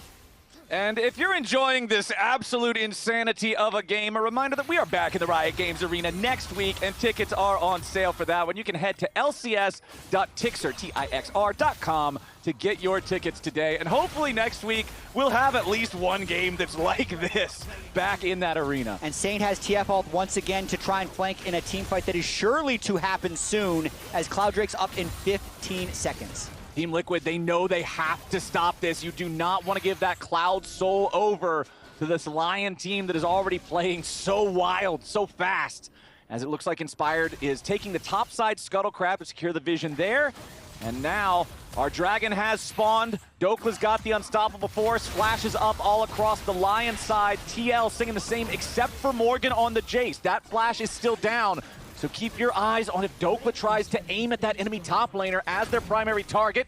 Winter's Bite tags Core JJ, but that's all they get. When it becomes Lightning, slows them down a little bit more. Solar Snare, no dice. Core JJ taking some damage, and there they go. The engagement of Morgan, exactly like I'm talking about, but Core JJ is already dead. Dokla barely staying alive. Morgan getting away for now. Saint goes gold and buys himself a little bit of time. Quid's going to be your next target as Saint goes in after Yawn. The rebuttal doesn't give him a whole lot, but it does do enough to keep him alive. Berserker now the target is Hoja. The Odo goes in for the Cataclysm, but Saint is ready to run him down. Inspired takes the kill on the enemy jungler. Berserker fires off one last ace in the hole.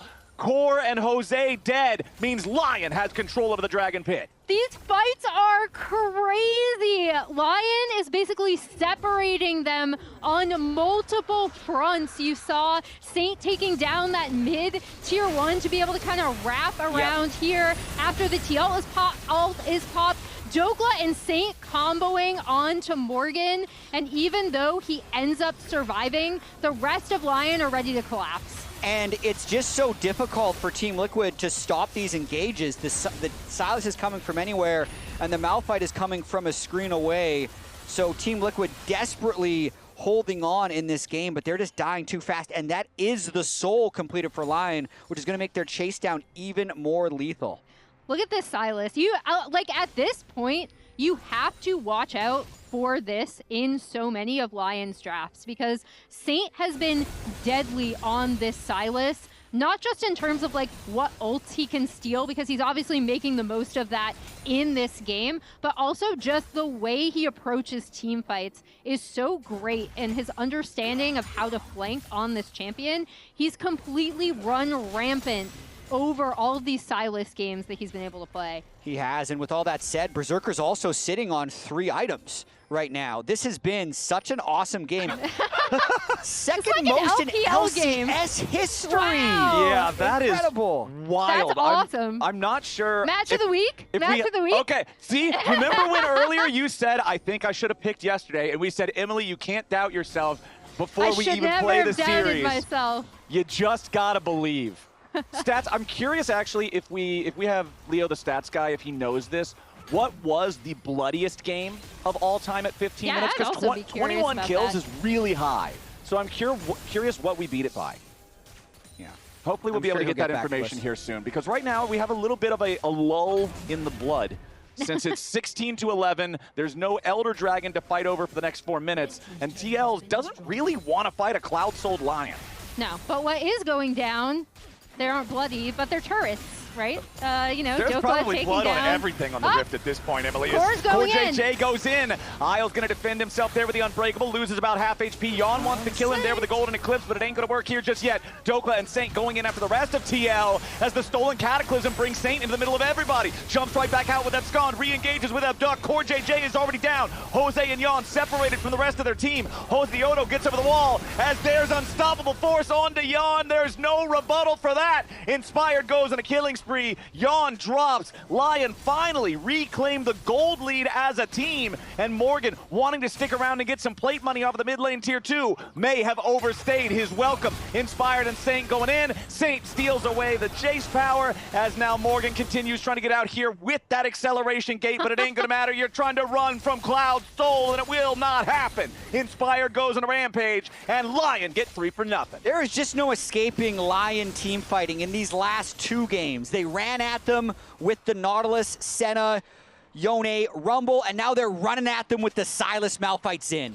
And as LYON take their win in the team fight, they'll take their reward of the Baron, and I'm going to take you guys down memory lane because I got the answer. The bloodiest game of all time at 15 minutes in LCS history was 23 kills versus this game's 21, and it was Dignitas versus TSM back in 2021. That is so insane to me because Power of Evil was in that game, and you wouldn't expect him to be part of the bloodiest game. That was Power of Evil's Sword Art roster for TSM back then. That's insane. That was a time that was in LCS history. It was a bloody time in LCS history, apparently. That was my first year on broadcast. Hell yeah. And now you're the one casting this game. Yeah, let's go. It's the Emily Rand difference. This is also a very fun gold graph because although we've been talking about LYON winning out in all of these team fights, they only recently, as we pointed out, took the gold lead in this game. Second time the Proto Belt got him out of the Unstoppable Force. He's just a Proto Belt god. He's not going to win the game, but he's won the mini game within the game. While we have time, do you actually want my thoughts on Proto Belt that you asked like what seems like an hour ago now? Yeah, sure, let's go. You never really got to answer. You never really got to answer the question. Yeah, so my response, as it was with the Grasp Azir that kind of ran rampant through pro play as well, I feel like if you're copying it without thought, it's not good. But there are definite situations, like I would actually argue that in this game, it's a good pick for the reasons we've already to dodge the Malphite. Yeah, because if this game goes a little better, she's able to survive a lot longer, rebut a lot more things, put out a lot more damage with the Solar Snare, everything like that. Okay. So yeah, I do think, like, I'm not gonna necessarily argue against it in this game, but I think with anything, like as a blanket adoption, you should consider why it's being done and, you know, use your head a little bit, think. Consider it besides, well, Chovy did it, so now I will do it. Yes. Okay, fair enough. But I would say like 75% of the time if Chovy does it, it's probably fine. Yeah. Okay. Sure. Fair enough. Chovy's a very good player. Chovy's a very good player. Yeah, it's one of those things like an Inspire tells you what to do. Maybe you do it. Okay. Yeah, maybe it's fine. Just smile and nod. Okay, sure. Yes, sir. Why not? No reason not to. Team Liquid currently trying to maintain control over their own blue buff jungle as LYON continue moving up as a team. It doesn't matter that Twisted Fate can see them. He sees them all back to back standing together, so there's not really an angle to find there for Quid. As the Elder spawns in 10 seconds, this is TL's chance to still potentially win the game. And Saint has the book right now. It's the 10-stack Soul Stealer, so he has There the we move go. speed on top of his Cloud Soul speed and the TF ult. Yeah, they've got the they're TF just ult gonna now go. as actual Here's TL Saint. doesn't have it. Nice double engage coming out. Unstoppable force from Dokla. Quid's already dead here at the start of the fight. 2v2 in the bottom half. 3v2 up here on the top side as LYON tries to get a little bit more. Berserker dominating as Morgan falls. Saint staying alive against LYON and Jose. They don't have the damage to kill the Silas. Core JJ arrives for the Uber Eats Pantheon play. It's an ace with a side of support. Team Liquid evaporates and it's LYON getting it done. You know what I loved about that fight is the point where Inspired was like, nah, Saint, you got this. You're fine. I'm going up to the top side of the fight. I'll see you later. I know you can deal with these guys. Even with his health was looking pretty low. LYON looking to close out this banger of a Game 3. We are getting one hell of a series here today. Despite being down in gold most of the game, LYON just out-fought TL time and time again, and they'll move to match point. LYON warming up, 7-1 Game, just to see what the community is thinking. I cannot even repeat most of the comments about the Team Liquid drafts on air. Fans are not happy with the way the TL drafts have been playing out. They didn't love the TF Jace. The TF Jace, shockingly, into the Caitlyn Malphite Silas. was not a popular choice. So I really want to see what Team Liquid is going to put together in draft in this one, now that they are in a must-win situation. LYON going to go ahead, ban out the Varus first. Team Liquid decided to once again go for first pick. LYON is playing on blue. Akali and Lulu alongside the Seraphine, all banned away. And they might be looking Orianna if LYON doesn't ban it. With a very early Akali ban, that's what that signals to me. And then it would also just be a bit of a dare of whether or not they're going to let it through. Nocturne is also up, so they might be also, in a sense, daring LYON to take Nocturne, because that's what LYON does a lot of times. They'll give you Orianna so they can have Nocturne, and they'll try and punish you in the side lane. That's what's landing up right now. Nico is also technically up as well. And one thing that has been consistent throughout this game as we see the Skarner ban coming through for TL is that Ashe Seraphine has not been present, right? Like Seraphine ban in this game, in the previous game, they did not go for it in the first two, and so, or in the first one. So I think like that is really interesting to me, considering how reliant TL has been kind of on that bot lane in some of their drafts. And there is the Nocturne being removed by LYON. Yeah, that's what's surprising to me. It is almost... The other side, you get Ori, and we don't get Nocturne. Okay, now I'm confused. But they don't get Ori. Yeah, now they just take Corki. Yeah, because that's what this was all leading up to. Nami is also still up. Yeah. It's good. I mean, with the Seraphine and the Lulu bans, controlling the Corki Nami is still very effective. But with Orianna being pretty much the most banned champion of the playoffs in the world right now, it's pretty shocking that even with an Orianna counter banned out already and Nocturne banned, that it wouldn't just be first picked. I'm very surprised. Yeah, and they're hovering. Okay, so they are going to pick away the Nami for their side. And we'll see if they just end up going with that Orianna to both give it to Saint and then also deny it from Quid. There's a chance that LYON just doesn't think Quid is that good on it, because he has struggled on a lot of control mages. And Saint has also, in a sense, had a lot of his best games on melee, so they actually, they just lock in the Cassiopeia. Yeah, which we did see previously banned, right? So, and Cassio is really, really strong right now. We've been seeing her a lot more globally, as well as in the LCS. All right, Team Liquid. What are we going to pair with Corki now that Nami is gone? And we're also into Game 4 of Fearless, so the support pool is feeling trimmed down a lot with Seraphine and Lulu both banned normally in this Game 4 draft. Yeah, and as we see Nefiri hover. I remember when Jose like popped off on this super, super hard. It does pair really well with the Orianna. Obviously, you can shield her as she goes in addition to her natural kind of turret diving and assassin abilities. And Jose did cite this as like one of his best picks and something he's super comfortable on. On the other side, though, we have the Smolder locked in. Yeah, so that's the pair, at least with the Nami. Hyper carry with Nami, not many enchanters left. I imagine the Corki will probably just go with an engaged champion for Core JJ, something like Leona or Alistair, just so we have a good trigger pull to fly in with the Nefiri. And in a sense, credit to Team Liquid for getting Orianna that deep into the draft, playing a little game of chicken. If they have the preference for Corki in this game, they get that, and they also get the Orianna later. But it's what you said earlier. Maybe it is just LYON saying, we don't think that Quid Orianna specifically is a threat. It's not just the champ, it's the pilot as well. So they are essentially daring Team Liquid to show us that Quid has an Orianna worth respecting. Yeah, as we see the Poppy ban coming through for TL. Don't want to have to deal with that coming out of LYON. But yeah, I am curious to see how Jose and Quid are able to set up this kind of Nefiri Orianna combo, being able to you know, pull off these really insane turret dives, being able to get on priority targets in team fights. Yeah. It's felt like outside of game 1, where TL were really able to spread the map and keep LYON from team fighting, they have been outfought in the actual 5v5s. As we see the Nico being removed as well. Again, another like kind of strong laning option. And Shyvana taken away by TL.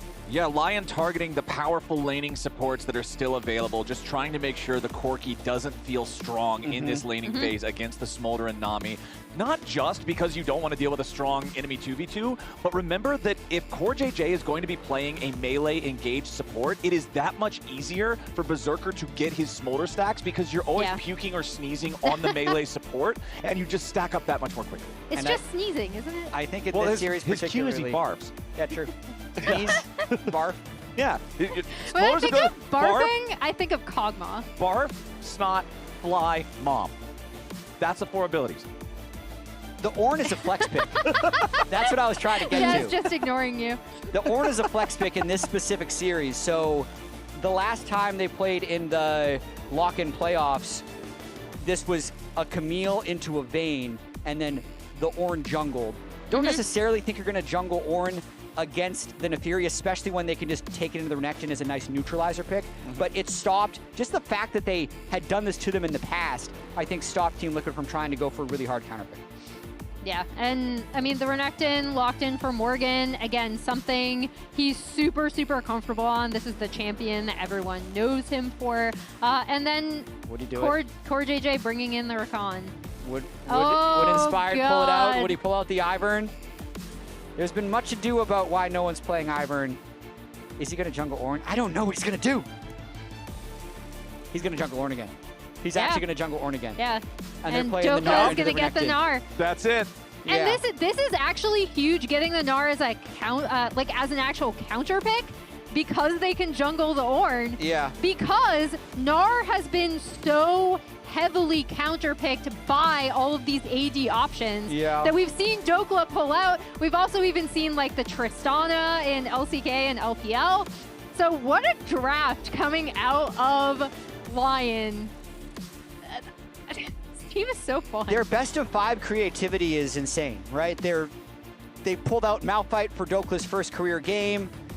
The last game wasn't necessarily super creative aside from the Malphite, but they still just had insane team fighting in games 2 and 3. And again here, the weird Orianna led through into just having, like, I can't even say like Ornn jungle into Naafiri. I don't know how that goes. Yeah, I'm not gonna lie to you. I don't either. really know this matchup at all either because I never figured I would need to learn anything about it. But here we are, as we do have the jungle Ornn for Inspired up against Jose Diodo's Naafiri. If Team Liquid could win here, we will go to silver scrapes in both opening series of our playoffs. But LYON, of course, would love to just shut that down immediately and get to work on repeating their success from lock-in. As the current reigning lock-in champions, they would love to be our #1 representative heading to the second international event of the year as well. As we're off from the spawn platforms, taking a look at the runes that we got everywhere. Deathfire Touch for both the Cassiopeia and the Smolder here on the LYON side.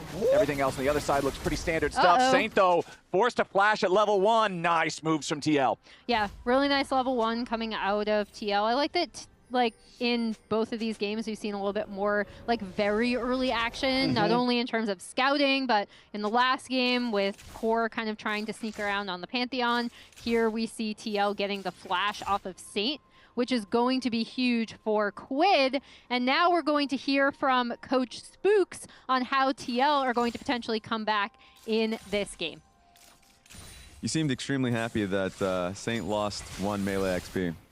Yeah, honestly, like the biggest advantage from this level 1 is losing that melee XP, so happy about that one.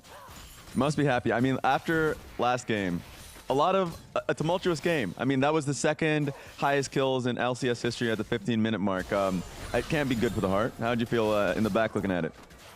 I just think after like the dragon fight, I think we're in like a really good spot to win the game, and I just think we made like a lot of individual mistakes, and obviously team fight wise, they're going to be much better in the late game.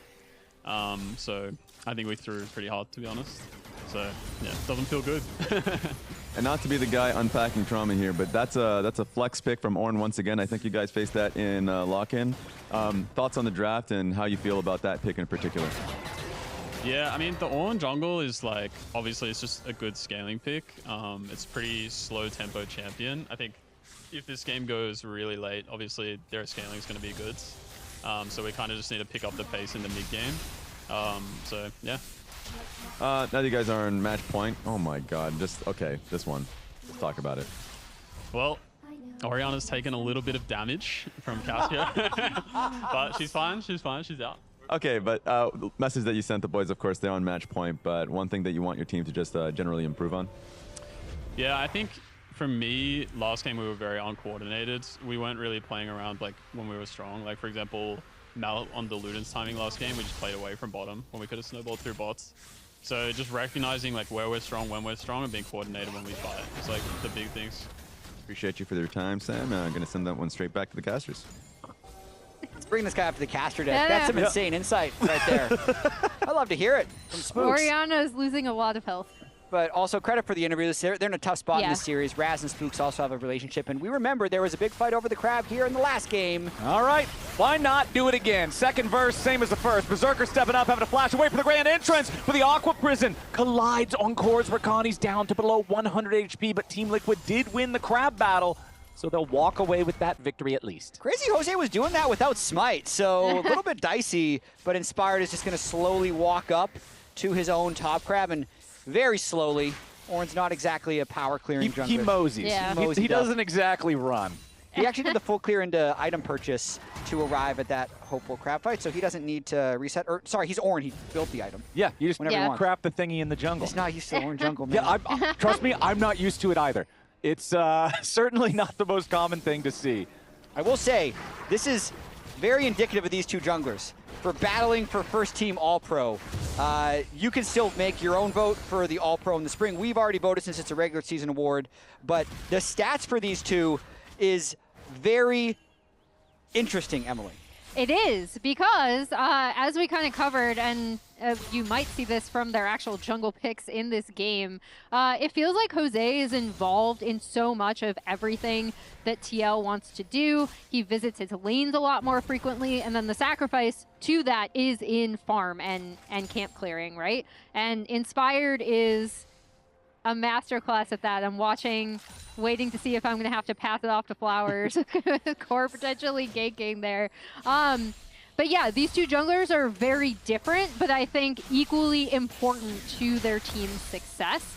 One thing that I did like already from LYON specifically is using his mid lane prio to track exactly where Jose was, right? He did that little invade for vision, was able to spot out with the scryers, Jose doing his own Krugs. And so keeping eyes on where this Nefiri wants to go is going to be huge. Get a little bit of trading back and forth down here in this bottom lane. As with every stacking champion, we'll keep an eye on how effectively Berserker is able to stack throughout this game. We do have 31 stacks, so he has hit the first breakpoint already. Sneezing and puking. Yes, the barf is now more powerful. It has an AoE on it now. So he'll be able to farm up that much more effectively. And Azael always likes to bring up how as soon as you hit each checkpoint, it just means the next one is going to be that much further accelerated because each individual checkpoint lets you stack even faster towards the next. Yeah, it's almost exponential in that way in terms of how it allows you to farm a lot better to reach the next one. And it also just feels better when you're playing the Smolder out. But off of this little bot lane prio that they were able to get, TL are already on this Drake pretty early on. They're going to get spotted out, but LYON are not going to contest it. I would be pretty surprised if LYON was going to fight these early Drakes with Smolder Ornn. Yeah. So they're just going to continue to stack up and get Ornn ultimate. I mean, it's similar to exactly what we heard from Spooks, right? He's saying if we let this go late, they have a really powerful scaling composition, so we got to make sure that we're heating up throughout the mid game.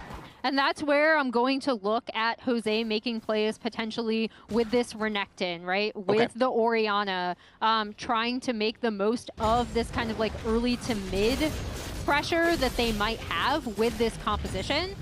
Because otherwise, when it gets to really late 5v5s, it's going to be a lot more difficult for TL.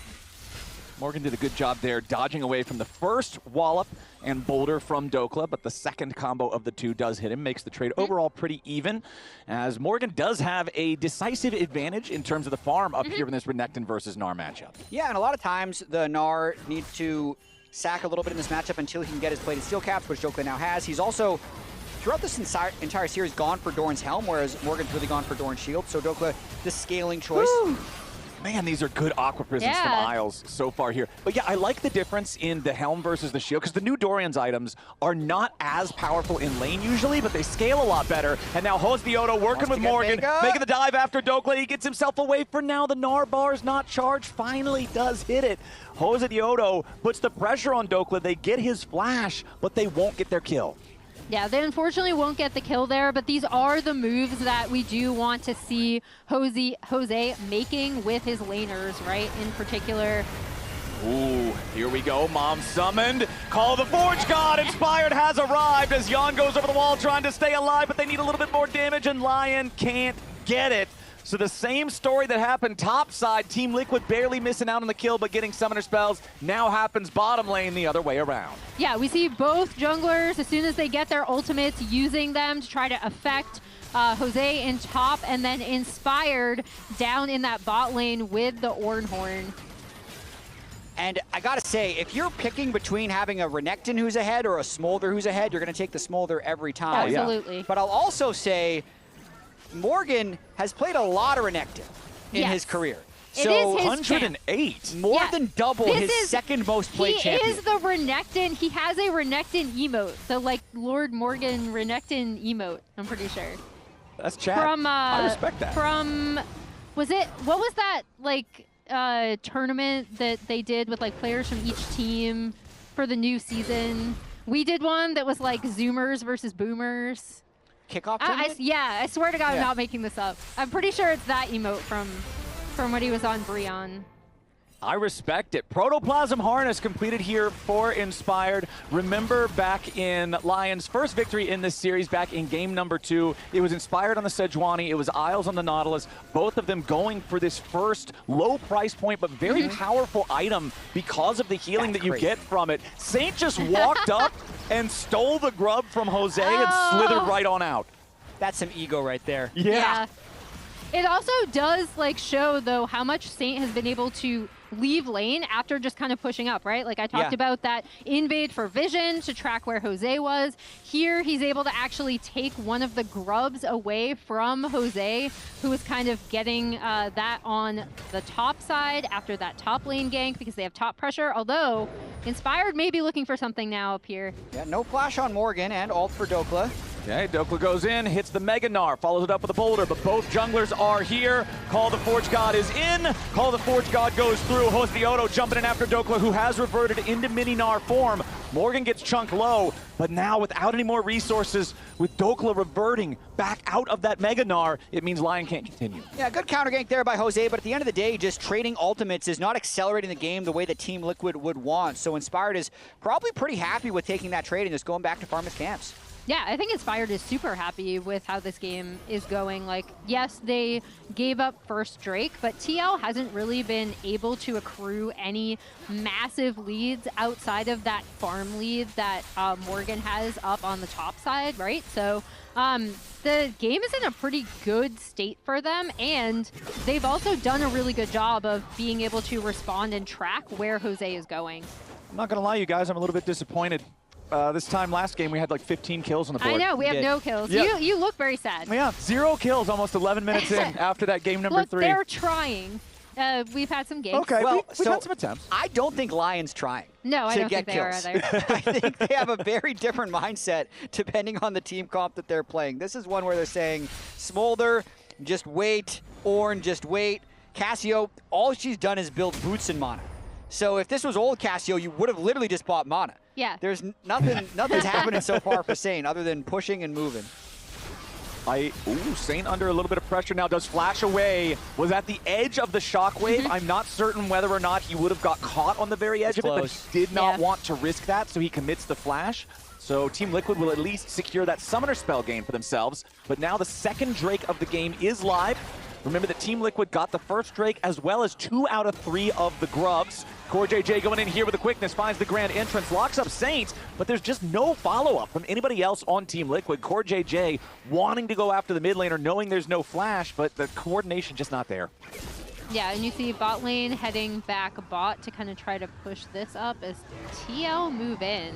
They still might be looking at taking this Drake. Yeah, I can't imagine LYON actually fighting this. I think they were trying to just delay it as long as possible. Inspired's camps are respawning a little bit, so he was able to go back. But now they're still They're looking for something. Yeah, they're kind of It's on their soft mind. contesting What are we doing, it. Inspired? Yeah. Okay, we are just going to back away now. Jose Diodo still with total control over the pit. Grabs that one. Dokla trying to keep Morgan's health bar nice and low. He does have that Fury-empowered Call to Meek, though, for a little surge of HP whenever he decides to cast it. Yeah, top lane's going really well for Morgan. He had the early jungle help, but now Jose's looking to make a play. This is where they really need to make action happen, is around this bot lane. Yeah. He was spotted out on that ward, though, so... Ooh, Morgan flash into the Ruthless Predator, solo kill onto Dokla. Big Dokes not respecting Lord Morgan's crocodile enough. Yeah, he is incredibly comfortable. This is his pick, right? And it is a pick that was like kind of frequently banned away from him initially when he came And we missed into the kill LCS. on the Saint. Saint's dead. Yeah. Yeah, so that happened too. Yeah, we got 2 different kills. We'll get a replay, hopefully, of the one that happened in mid lane. As let's take a look at what's happening. Oh, it's a greedy recall from Saint. And that's a little ward you didn't see. Yeah, I sees it now. There's just a little bit of laziness. Yeah, that was right before Dokla died. Yeah. So there's a world where Dokla could blame Saint for distracting him. Oh. My bad.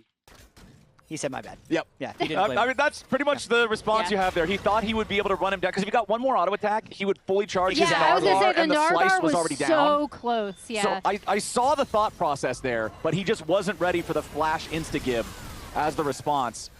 LYON also losing out in that trade against Berserker, since Isles is around to make sure the Smolder stays healed up. And right now, things are looking great for Team Liquid. 2,500 gold lead. Both of your solo laners are up an individual 1,000 gold or more. Dokla and Saint now trying to keep Team Liquid away from this bottom lane tier 1 turret. Inspired is hanging around as well, but so is Jose Diodo.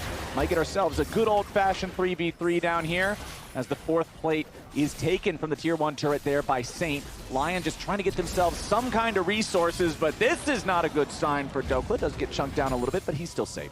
Yeah, and that time he had Mega Gnar available. I think the big thing here to me is the fact that LYON were still, despite obviously that entire turret topside is going to go to the Orianna. Quid now sitting at a 1.6k gold lead over Saint after that kill and taking that top tier 1 for himself, so he's in a really good spot. I did like LYON pushing them off the bot wave, though, and the fact that they had established a little bit of mid-prio as TL, potentially looking to make a play onto Dokla. Probably just chase him off the wave so that Morgan can get this turret. Mainly just making the solo laners further and further ahead for Team Liquid. Have a numbers advantage in the mid lane here as well. Jose able to counter jungle some Raptors. And Inspired gets chunked down very low. Again, it's that Protoplasm Harness keeping him alive. But this is a 4,000 gold lead for Team Liquid, and it's about to be more as Morgan takes the turret. Yeah, and this is looking a lot like Game 1 from Team Liquid. So it's actually really interesting for a LYON team who's kind of known for scaling and late game team fighting. The 2 team comps that have forced them into fighting in games 2 and 3 worked really well. Yep. But the 2 team comps where they're saying, we just need to wait until we're strong, that's given Team Liquid just free reign to play super aggressively with LYON not going for plays, and I think Team Liquid not needing to respond to LYON plays has played so much better. Yeah, and as we see, Berserker pretty much on par with the average, with the average Smolder stacks. But I love your point, Jat, because we talked about how the impetus in this game is for TL to kind of spread LYON on the map and avoid them getting into a situation where they can 5v5 in a late game, right? And thus far, they've been able to do that, giving giving top tier 1 over to the Orianna, giving bot tier 1 over to the Renekton, and now hopefully being able to play around these 2 large points of power in their composition.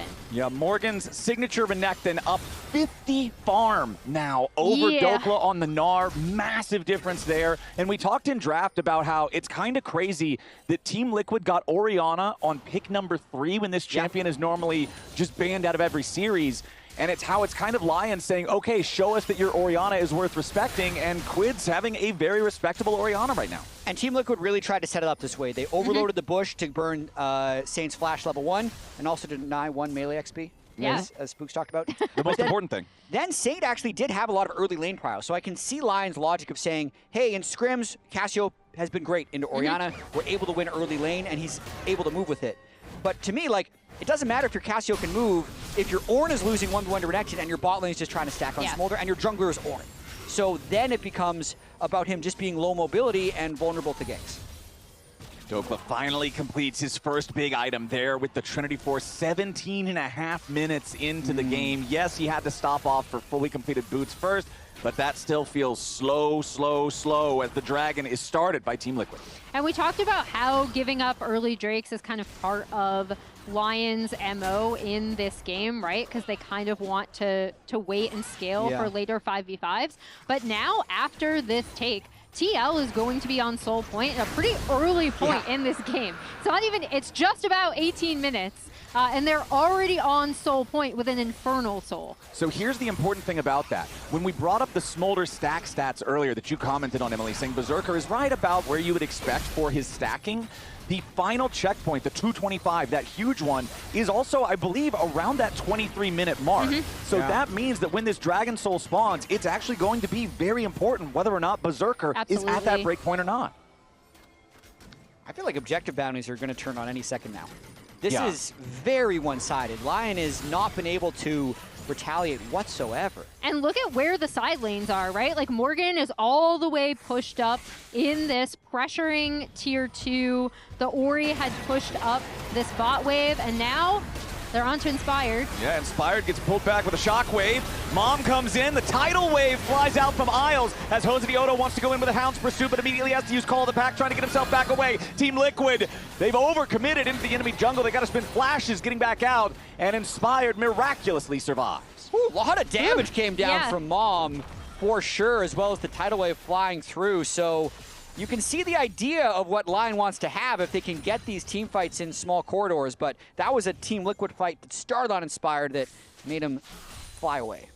Yeah, and that was born off of this map pressure that they've been able to create with the Ori and the Renekton continuing to push side waves and then keeping Corki in the mid to try to pressure mid as well.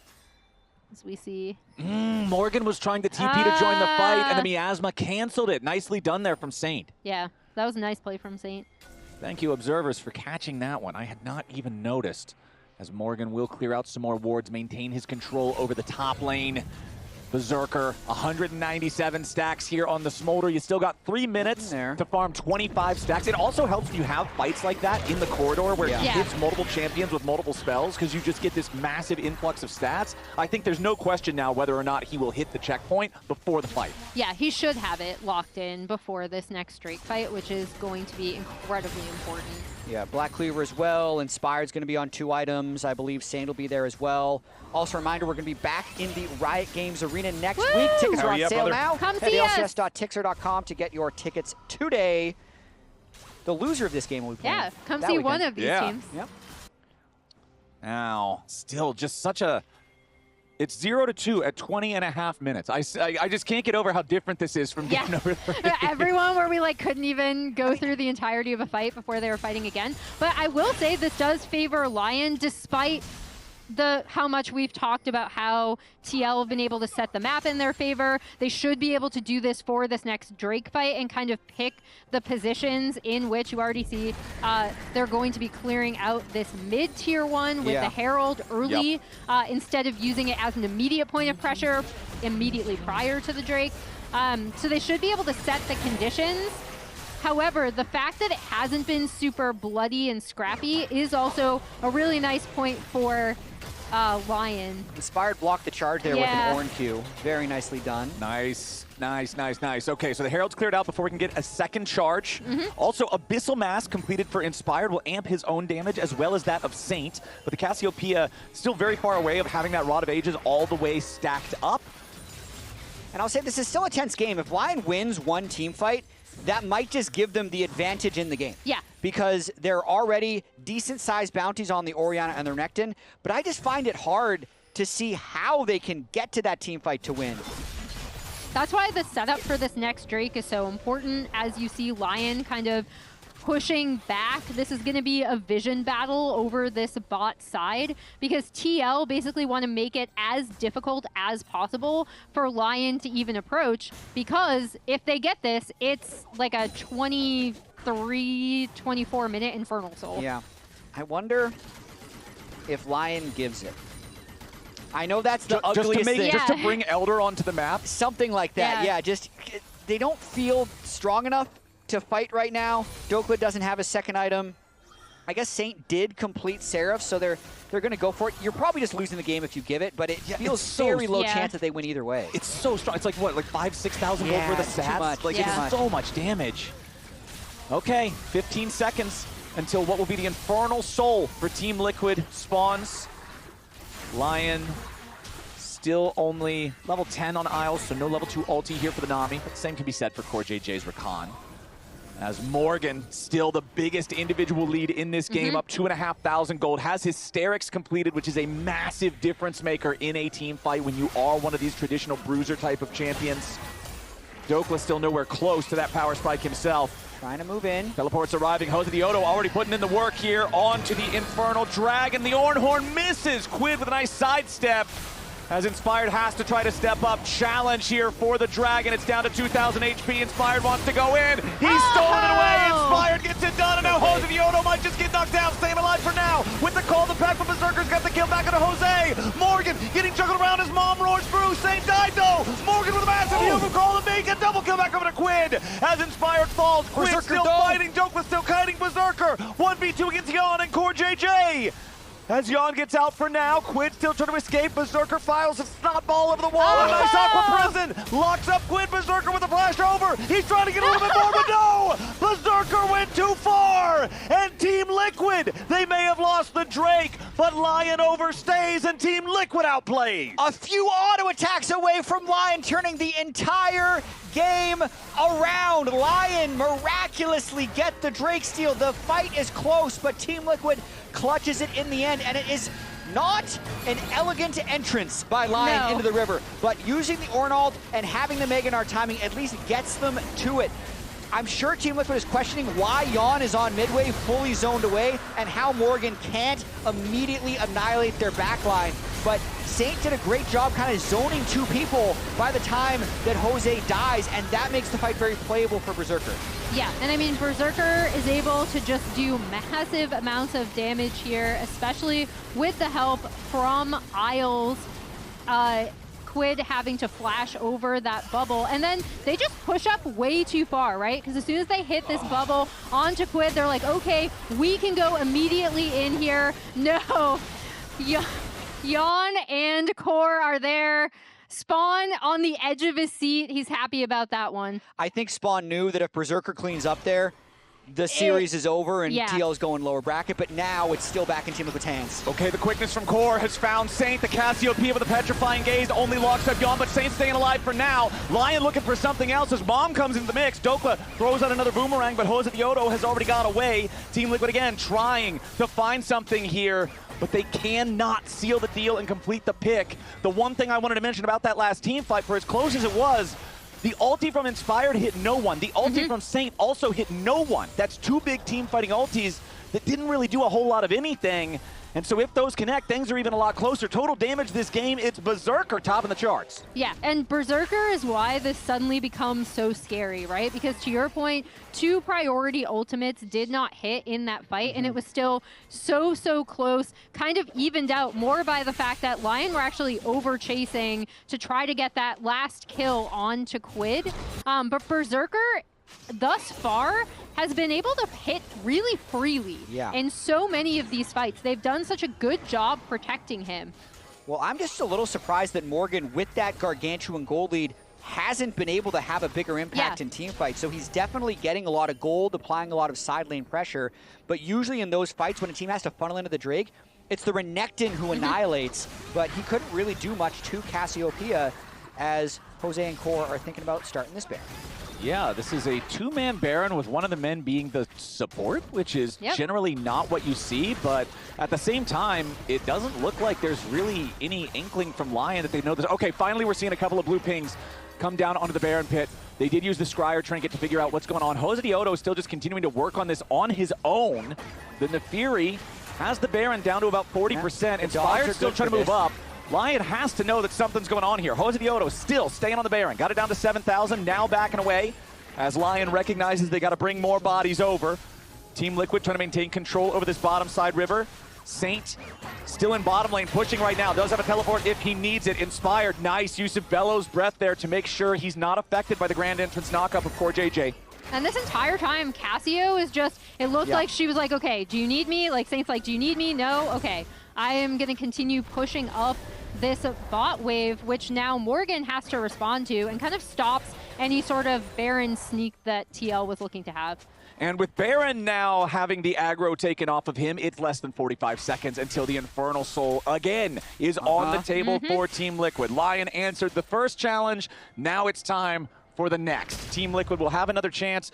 Ornn's combo of making an enemy brittle and then doing the clap bonk actually does a surprising amount of burst. It is an execute combo with Smite, and I don't think Jose Dioto was ready for how strong that was, and that's why it was easy for Inspired to steal it away last time. Quinn could proc his Storm Surge off of QW onto Saint, but Nami is healing him back up, so pretty nicely done. Quid very fed, Morgan very fed. It's really about their performance in this fight.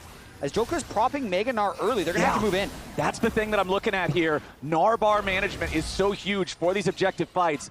Dokla's already down to about half the timer, and Team Liquid's just playing it nice and slow. They're waiting this out. They're waiting for Dokla to enter that period of exhaustion where he will not be able to retransform, as Dokla finds Morgan on the backside of the pit, just tries to zone him away. The rest of LYON stepping forward here in a 4v4. Remember, LYON has to play around Berserker. Berserker is the win con if they want to have any kind of a chance, as Team Liquid trying to DPS the Drake down to about 3,000. Inspired going in, fires back towards Morgan as the target, as the Drake is secured by Jose Dioto, smited down to 10 HP. It was so close, but that's huge. Immediate destruction. Team Liquid dog piles in, and everybody on LYON is 6 feet deep. Morgan actually soaked up so much damage in that fight, despite the fact that he was marked on the flank by Dokla, had to kind of come around and rejoin. He took so much, and they still weren't able to kill him. That is the kind of Renekton that we want to see for TL in these fights. And now TL are surging into the base. Yeah, I don't see any world where LYON's able to stop this one. Isles will be the only one respawning as Team Liquid is about to crash into the Nexus turrets. We got a full 5 games yesterday, and we are getting a full 5 games today in Emily Rand's match of the week. Isles might survive, but the Nexus will not. Ladies and gentlemen, we are going to Silver Scrapes. Yeah, it was the, as Azale called it, the dog wave. Azale just loves bad names for stuff. Dog wave. It's like dog his wave was his name for trademark it. at this point. Yeah. All right. Well, I don't know if we're calling it that. Yeah. Knockwave has like the rhyme at least. Yeah. Dog wave. He comes up with a lot of other ones too. It's a dog shockwave. I don't know. But anyway, Seraphine off the table, which means once again we are going to go an entire 5-game series without seeing Ashe Seraphine. Ashe could still be picked up. I think she's still a really great pick. In addition to the obvious things that she offers, I think tracking the enemy jungle is something that continues to be underrated with her in terms of locking her in. So she could be a bot lane option for either team. So LYON has elected to go for last pick here in game number 5. Throughout this series, it seems like the teams have been focusing more on going for first pick instead. So what this tells me is I better not see see something stupid on R5 that you could have picked at any point in the draft. This has got to be some sort of creativity for LYON, and you can see that creativity being protected against right now. Team Liquid respecting the potential Vayne counter pick top, also banning the Akali away from Saint. The Lulu continues to be banned, Seraphine, Varus, and Nocturne banned out by LYON. Yeah, removing the Nocturne. I think that tells me that, once again, they're going to be relying on this strategy, especially with so many power picks having been removed, of Dokla, either Dokla or Saint, but I'm pointing to Dokla since it was such a huge part of their lock-in strategy, locking in some sort of counter to Morgan or using flex picks in their draft to shift into whatever they pick on R5. And with so many champions gone, I'm not surprised that the ban stayed fairly similar since those are all the champions that you'd see early on in Fearless. Now you're starting to get more stretched. And there's different strategies into Game 5 Fearless. One of the strategies would be, let's just pick something that looks as little like a Fearless Game 5 draft as possible.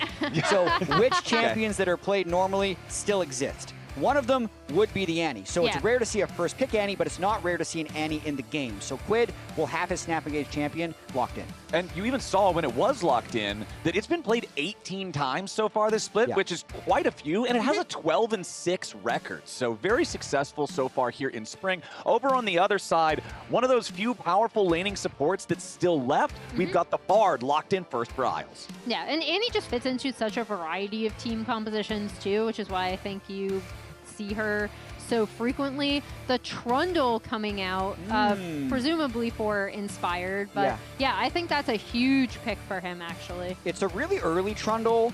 He's basically making a bet that Jose doesn't have any mobile assassin champions that he's willing to play around it. So like if this was Yike on the other side, he'd lock in Kha'Zix right away, but Nefiri would be the pick or Lee Sin would be the pick, and those are obviously already gone from Fearless. Yeah, Trundle is really good against two classes of champions. He's really good against tanks, obviously, because he eats their stats, and he's really good against other bruisers who have their power budget in mobility, because he'll just stand there and stat check them. So the answer that we're going to see picked here by Team Liquid, we have the Rek'Sai locked in.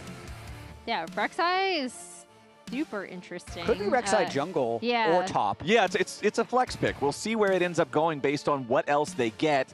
I already mentioned the Bard being one of the strong laners that's still remaining on Lion's side. You saw the Nico hovered there by TL. We'll see if they want to lock that in or not. No, instead, they are going to go for the Jax. And the thing is, this is still, one could go top, one could go jungle. This could kind of work either way. Yeah, it could work either way. I'm still going to assume that the Jax is going top only because it has been kind of a default to comfort that Morgan has used in prior drafts. However, Rek'Sai going jungle, I'm not sure how this matchup is going to end up going into the Trundle, as we see the TLAW locked in, who is another kind of power pick that we had seen rise in priority on more recent patches, and she does give you so much priority over side lanes because of her ability to get towards them. She doesn't have like a super big combo that you would think of in terms of like a Vi. However, I do think with their ability to kind of morph terrain, the Trundle TLAW pairing can be really difficult to deal with. Yeah, I do like what LYON has pulled together so far. It has to be the jungle Rek'Sai for Jose on the most recent patch. It has been played jungle on 25-10, way more than top lane, even if the patch before that it was a pure flex pick. So Jose will be looking to make some early plays once again on this, as I believe LYON and Inspired will still be looking to be a little bit more passive. We do have the Nico banned out now. This is what I was thinking when Team Liquid was hovering it on pick number 3, is if you don't lock it right there, it's a pretty easy ban for LYON to take. Make sure Core JJ can't have that, as Cassante is banned out by TL. Yeah, kind of an easy default pick that Dokla, has kind of gone to as something that he can kind of soak up pressure in lane and then contribute later in team fights. So I like that ban coming out. Oh, Nivea's already gone. That was gone from game 1 in the mid lane. I was like, Dokla hasn't played a Nivea yet, but Saint has. That would be funny if we got TLAW wall, Trundle pillar, and a Nivea wall all together. If you put them close enough, the champion gets squished and instantly dies. Yeah, you can just smush the guy, and it's like you can't get away unless you flash. They're getting snowed on currently. They're getting flicked back by rocks. Yeah. Ziggs ban away coming out here from the Lion side. They do not want LYON playing that, just perma-clearing bot lane waves, as Garen is the final ban from Team Liquid. So banning out both the Vayne and the Garen, these Dokla picks that they're really wanting to respect, especially considering Lion has 5th pick in the entire draft. Or 10th pick in the entire draft, sorry. Yeah. I'm just trying to think, where's the Alawi hover? What's Dokla going to cook with here? How many notes does Rigby have on those pages for different top lane picks? And it might just actually be Poppy top, which is a pretty standard pick and good into both Rek'Sai and Jax, to be honest. Yeah. I respect it. Yeah, I like, and, you know, Poppy just, again, works so well with this kind of setup from a Trundle and a Taliyah additionally, right? This is very, like, the 4 champions right now on the screen for Lion are just super obnoxious to deal with. As we see a Zeri hovered, LYON kind of being the original Zeri adopter. Obviously, both of these AD carries are actually known for kind of popping off on that pick. The Sona lock-in. First Sona of the split And then here Yunara. in the LCS. Wow. Yeah, we did see it from FlyQuest, I believe, last split in lock-in. As we hover over which carry is LYON going to go for? Yeah. But yeah, you guys, the way you're talking about how annoying the Lion comp is so far, Bard hits anybody with Tempered Fate, any of the terrain creators then just plant the terrain next to the golden target, and then Poppy slams them into it. So that's definitely got so much pick potential, and this will be the second Aphelios so far in Spring Split. So a rare bottom lane here for TL. The last one was Masu with the Lulu, and he was just dying the whole game. But luckily there was a Nasus on the other side to carry it. A couple of laughs coming out from Berserker of what he's going to be able to go against this with. Could be a couple of hyper carries left alone to get assassinated if he decides to go for this matchup, because they're picking them without like true Enchantress support. So it's a dangerous game to play. Okay, it'll be Jinx locked in for Berserker and Lion here in game number 5. Do or die here for either one of these teams. Winner goes on to play Cloud9 in that upper bracket. Loser, of course, has to head down to the lower bracket to continue to fight for their lives here in the playoffs. And the winner will clinch their spot into top 3, which means they'll be going to the Mullet Arena in Arizona for the Spring Finals weekend. So a lot on the line, even if it's not a full elimination. Gotta make sure LYON cleans those glasses to get in for this next game. He's already got the haircut. Cleaning now your we're gonna have the glasses clean is glasses. very important. You know when they put makeup on you and then your eyebrows have like makeup in them and then they get all over your glasses? No, this is not a problem for anyone else. Okay, it happens I've never to me all had the time. glasses. People have told me I might need them, but I've never had them. Great vision, dude. No, Congratulations. Yeah. I'm chilling. We're in there.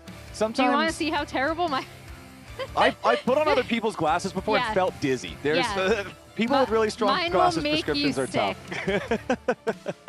All right, let's lock in. We got ourselves Team Liquid versus Lion, game number 5. The whole series coming down to this one. It was Team Liquid taking the first game by storm. Lion bouncing back with a dominant performance in game 2. Game number 3, an absolute bloodbath that Lion comes out on top. And then game number 4, it's Team Liquid bringing us to this grand finale with the Rek'Sai in the jungle, the Aphelios Sona bot lane, going up against Lion with all their terrain creation and this hyper carry Jinx for Berserker. And I really just want to see Lion be a little bit more proactive early, because that's when they've been most successful, is when they've been able to force fights. All right, as we're waiting for our minions to spawn here in Game 5, let's listen in on Inspired, trying to keep up the team's spirits at the end of the last game. Oh, man. Oh, close. Shit, this fight was really winnable. But the fight before that was kind of sad that Smolder didn't get shut down. Monkey shut down. Ah, shit. My bad. Fine, it's gotta be game 5, Bangarang. Fine, game 5. That toss could have gone either way. Yeah. I wasn't sure if that was a sarcastic toss from the producers or if he was actually being positive, and it looks like they're really just locked in on trying to win this game 5. I like that, man. Everybody's focused up. This Poppy also going to have a lot of potential against the divers specifically. Yes, Aphelios, Sona, and Annie will not be affected by Steadfast Presence at all, but Jax and Rek'Sai can both get shut down very easily if Dokla's timings are on point. And that matchup, if you're really good at it, is very Poppy favored. When you're checking even just based off solo queue stats or some of the big top lane Poppies that have been able to pull it out in pro. So Dokla, again, you can see the difference in preference, Helm versus Shield. Doesn't have as much regen, is actually taking a lot of poke early. Yeah, it's the thing that I brought up last game for just a second before a fight broke out, but the new Doran's items still being starter items, but also scaling way better compared to the shield and the blade, which are mostly just for the laning power. And Emily, at the start of the day, back in game number 1, you were doubting yourself, saying maybe I should have called yesterday the match of the week because it went the full 5. I have grabbed victory from the jaws of defeat, my own jaws. You have done it. Hell of a job, Emily. The match of the week is living up to the name. Yeah, that's something my friend Linda actually likes to say about EDG specifically. Good job, Linda. You have predicted the future for Emily alongside EDG, as now Core JJ. He takes a quick burst of damage there as Isles and Berserker go through the magical journey. I love seeing Bards be creative with their magical journeys as early as the laning phase like this. Yeah. Just like cheating up into the river and then showing up through the wall to get those snappy trades when you can. Yeah, they saw LYON go back to pick up an early call. Berserker will probably match as both these carries really just want to hit late game as soon as possible. And pretty unlikely that they end up having kill pressure on each other, but it'll depend on where the junglers go. Yeah, call match. And as Jose marking out that chicken camp, still trying to keep track of where Inspired is going to be. I don't think I've ever seen the red pool party Rek'Sai before. It looks like a blood monster. It looks like a lobster. Or it reminds me of a lobster somehow. Okay. Lobster blood monster. Lobsters are red. Lobster monster? Well, only when they're cooked, though. Yeah. That's true? Yeah, because when they're out in the ocean, they're like brown grayish color. Yeah. Or blue. Poor fellas. There was like a blue lobster caught in Cape Cod, I remember once when I was a kid, and everyone was like, whoa, blue lobster, that's so cool. Whoa, blue lobster. AKA everyone being me, I thought it was super cool as a kid. Thank you, observers, for giving us a close-up on Lobster so he's Rek'Sai. a cooked lobster walking around. Tasty, tasty. We'll see if LYON can manage to cook the lobster as the game heads forward. But Isles, again, trying to find these magical journeys for some snappy trades. Chompers put down right behind LYON. He knows he can't step back into them, so he has to step forward to try to trade an attack here or there. But it is LYON still coming out on top in these 2v2s. Really nice spacing by Berserker there. Weaved in 2 autos with the long-range gun before LYON could get into range. Do you remember which one's which? I have the short-range gun, the minigun, and the rocket But do you remember their names? I can check. I'm in the client. Captain Flowers. No, you don't need it. That's what I'm saying. Off the top of your head, do you remember what they're called? Pow Pow? Pow Pow? Which one is it? That's the minigun. Yeah. I don't know the other one. Fish bones. Okay. Because that's the one that has a fish head on it. That's the one that we have the real life prop giant of. I know, I just outed myself as not a Jinx believer. When we go to road shows, we get to shoot T-shirts out of it into the crowd. Yeah. So don't forget, come to Arizona. Maybe we'll have the T-shirt rocket launcher. Right now, I think it's on the analyst lounge set, just chilling. I've tripped over it like several times. It's pretty big. That's not how I broke my hand, by the way. I hit my ankle into it, and I it drew have blood. tripped over that. Yeah, that's a very dangerous gun, actually.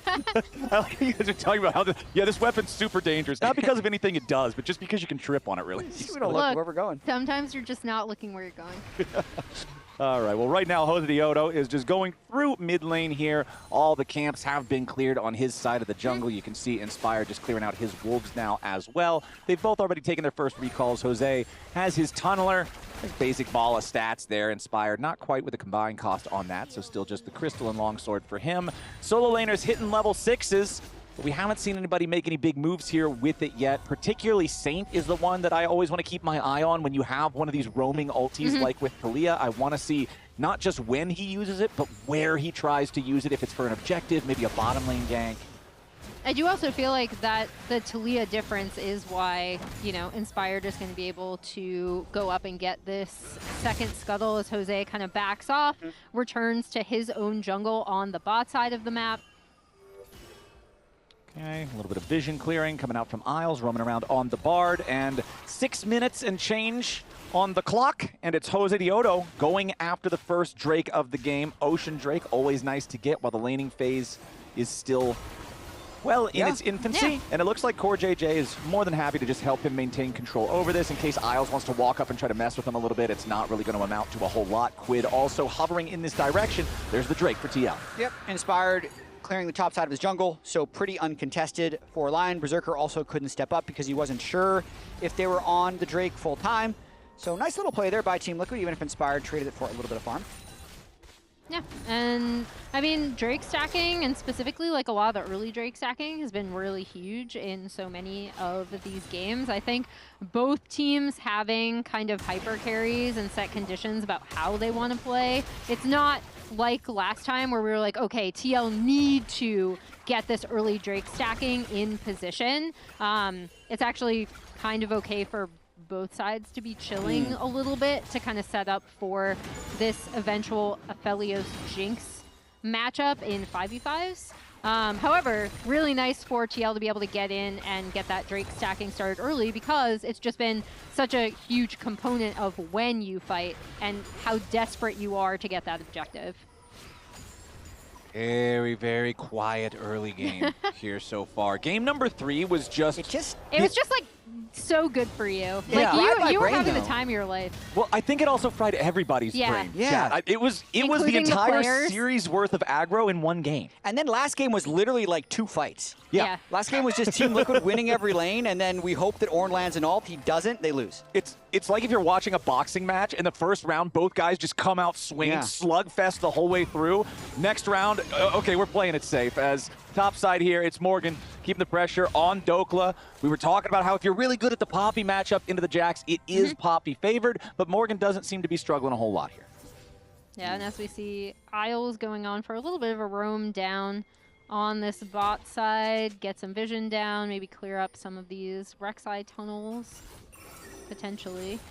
Yeah, Dokla is keeping his farm up pretty well in this one. I feel like LYON will probably start contesting around Drake 2, or if Team Liquid tries to make an aggressive play, because at the moment, neither team is really trying to push the tempo. It's not like Game 1 or Game 4 where Team Liquid was kind of taking everything against LYON, or Game 2 or 3 where they were just contesting everything. Here, they're kind of happy to both play pretty defensively. Yeah. Okay, there's your pillar, but not really anything comes of it. Odo just gets away. I mean, they're not really going to try to make a play onto that. However, Berserker has pushed in this bot wave. The biggest gold gap in the game is support. That's funny. That's how close everything is. The only meaningful gold difference is Core JJ being up almost 300 gold on Isles. I'll take it. Sona wants gold. True. Of all the supports that you actually shouldn't rage at if they sneak a few CS here and there, Sona's one of them. Yeah, she's definitely one of the better ones to have a higher economy on, just because of the way she can scale into this insane team fight battery later on in the game. So LYON is going to take this opportunity, crash the wave into the turret.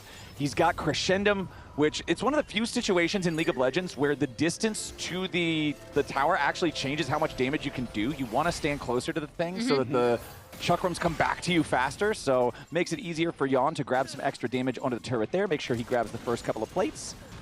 Now back topside, Dokla with a steadfast presence as Morgan tries to deploy the counter-strike. And it's Morgan with the farm advantage. Couple more available for Dokla to pick up, but still about a one-wave lead for Morgan. Yeah, he's had push in the lane for most of it, even though Dokla's been able to CS pretty well throughout, able to counter back pretty well here as he's building up towards his first major item on the Poppy. And he'll have the better scaling with the Doran's Helm versus the Doran Shield. Like how he did take that minor pit stop for his tier, just making sure that he's got that stacking early, getting it up towards the full charge state ASAP. You can see he actually does have around the same amount of stacks as Core JJ does on the Sona. So feeling pretty good about that, considering Sona's a literal piano champ. Or is it a harp or something? I don't know. It's a DJ board on the DJ skin. It's a string instrument. Yeah, so it could be either. Okay, sure, I'll take that. It just means that I'm technically correct. I'll take it. We do have 45 seconds on the clock until the next Drake spawns. There was only a single grub taken so far in this game. LYON did secure that one for themselves, but then left the other two. The first Drake did, of course, go to Team Liquid, as Isles was the only one around to try to stop it, but Core and Jose were able to easily secure that for themselves. We'll see if TL can get this next one just as easily, or if LYON has something to say about it. We've still yet to see Saint make any plays with the Weaver's Wall. No, we haven't, but the bot lane has been pretty favored for Team Liquid, so the Sona pick working out very well with Bard not making any plays elsewhere on the map. So this is going to start adding up. Like, before you know it sometimes, in these Aphelios versus Jinx matchups, one carry can just completely take over, and that's kind of what's happening here. Yeah, and I mean, LYON has been able to get so much damage and turret plates off of this bot lane pressure that they've been able to create, which is kind of a major contributor to the small gold lead that TL do currently have. There you got Trinity Force completed for Inspired. This makes this Trundle feel so powerful. Josedioto going back, he'll complete his Titanic Hydra, but it's only just now done. He would not be able to contest Inspired at all with just components versus Trinity if he wanted to try to do something with this Drake. So that just means that LYON have total control over the area and should be able to grab this objective without much to say from TL as Isles finds himself in the enemy jungle, takes the Blast Cone forward to find the Rek'Sai waiting right there, loses half his HP. Yeah, I don't think he potentially was expecting the Rek'Sai to be there. But yeah, off of also a really nice mid lane push from Saint, able to set that up for Inspired and LYON to kind of, if TL were going towards any sort of rapid Drake stacking, which we already talked about, they don't necessarily have to do in this game, but it does stop it and makes the next Drake fight slightly less important because that would have been giving over. Yeah. It does, and Inspired was able to take that with his Trinity Force being completed first. But if I'm looking at the overall gold in this game, part of it is the fact that Berserker's Cull isn't completed yet, but they're making some plays. Wow, that was fast. Between the damage of the Rek'Sai with that Titanic completed and then the lockup of Sona with the Crescendo, that was just wham bam from Core JJ and Josedioto, and they find the first blood pick of the Isles. Team Liquid with a 2,000 gold lead, and they want even more. Big Dokes taking a lot of burst here, stays alive for now as Saint comes in with a Weaver's Wall, but Dokla is forced to flash out. LYON tries to hit him with the Moonlight Vigil, but he will not find success. Josedioto trying to escape. Nice sidestep there on the Super Mega Death Rocket, but Jose is smote down like a jungle minion. Inspired takes the credit on that one, ties this game back up 1-1. LYON with the quick pause after that as well. This could be a little bit of an investigation. I imagine he's wondering why his ult didn't explode. That's what I'd imagine he'd be pausing for. I believe it was, I'll have to go back and check, but that was something at the end of that fight. The game is moving towards Team Liquid's favor, and we'll see once they describe to the refs what the problem actually is. Yeah, I'm curious. I want to we're gonna try and take a look. We're going back in the game. Because it was out of range, bro. Yeah. If that was the pause. LYON's the one who paused, so I'm trying to watch him. Yeah, I believe that the LYON ulti just missed. He was I think it just missed. It looked as if it hit his own tippers, but it just ran out of range. So he might be pausing for some other. Yeah, here we go. Okay. Reason. Yeah. I have been updated now. It's not about the Aphelios ulti. It is an investigation into a potential bug with the TLAW wall. Oh, sick. Oh. Let's look. Okay. Saint alt. Bumps Jose back. Maybe that's the play. Maybe? Yeah. That's it. I'm not really sure what else. Yeah. We're going to be at it for a while, Captain Flowers. Okay. My quick investigation says results unclear. Yep, that's not really sure. Okay, the producers have informed us they're going to bring it up on programs so we can all take a look at it together. Nice. Okay. That's good. Because right now it's me just like hogging the TV. Yeah, I'm just leaning. You can't see it, but I'm just leaning over, peering over Jat's shoulder to watch. So we have it on program here. Okay, so let's take a look. So we're channeling. Ride the wall, ride the wall. Yeah, it looks pretty normal. It knocks Jose back. All of this seems like normal stuff. Yeah. Yeah. Looks good to me. Play on. Yeah, I'm not really sure what the issue with the wall would be. I mean, I know that the Rek'Sai tunnel looks kind of silly there, only going like 2 inches to get over that small part of the terrain. But yeah, I'm not 100% sure what's going on here. Yeah, I do know the Team Liquid's winning the game currently. Yeah, up until the point of the pause, what were they up? Like 2,000 gold or something? Yeah, so before Jose dies, it's 2.3K. Once the shutdown goes down to Trundle, it's 1,700, which is still a lot considering Aphelios is 1,000 gold up on Jinx, which I think is really key in this game. And then no one else is meaningfully ahead for LYON. Well, also, if we go towards top side, I mean, this entire time, Morgan is actually sieging the top tier one as well. So because Dokla did TP down, and that actually initially looked pretty rough for him in terms of TPing into that fight, even though they were able to trade the kill, eventually able to trade the kill back onto Jose. Morgan has just been up on this top side, kind of hammering at this tier 1 turret, so he's going to get, presumably, when we resume, more gold off of that as well. Okay, I'm opening up Twitch chat because I just want to see what people are saying. We might have some... Question mark, where's the bug? What the helly? Question mark, why are we pausing? XD, bug, Rek'Sai tunnel, Jojo bug, Rek'Sai tunnel bug, bad tunnel, not a bug. Tunnel, not a bug. Skill issue, not a bug. Oh, no. Yeah, I guess that would be it. Jose, it's probably the tunnel that he used Yeah. into the already placed TLAW wall. But I don't know where else that tunnel's supposed to go. Yeah, Yeah, isn't it just supposed to, because it gets pinned, right? Yeah, it gets pinned by the wall. You can't tunnel into the wall. Yeah, I don't really know what is supposed to happen there. Hi, chat. I see all you guys saying hello.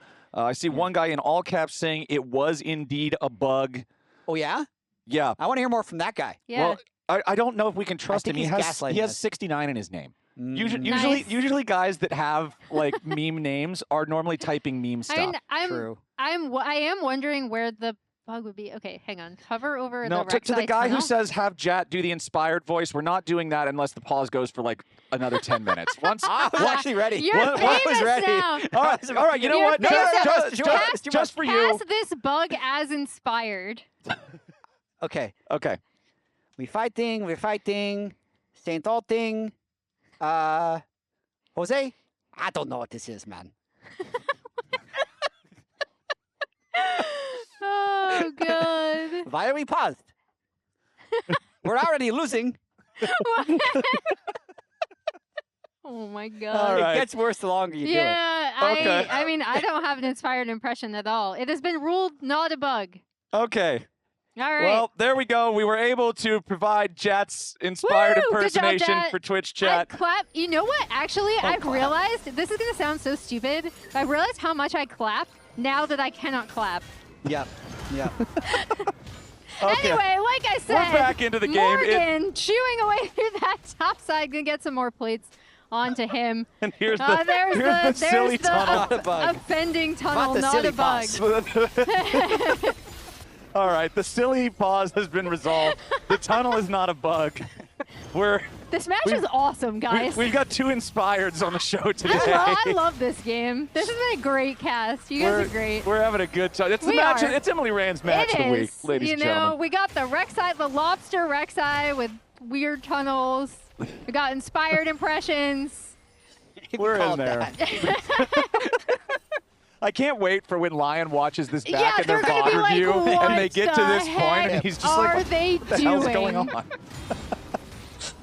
All right, let's Let's regroup. Let's focus. all right. Let's mentally reset Lock back the expletive back into the game in. now. Okay, Right so expletive now. the big stories here is Team Liquid ahead 1,500 gold as a team. Morgan with the 500 individual gold lead, completing his Trinity Force up there in the top lane, feeling very strong on this Jax. LYON and Core JJ also with a combined 1,000 gold advantage between them, given this bot lane hyper carry head-to-head. And now they're trying to move around the map, but I believe the Sona Aphelios is always going to have good mid-prio onto this Jinx Bard. So Isles needs to start finding some picks, but the funny thing is he's so squishy, if he just runs into Jose again, he kind of gets one shot.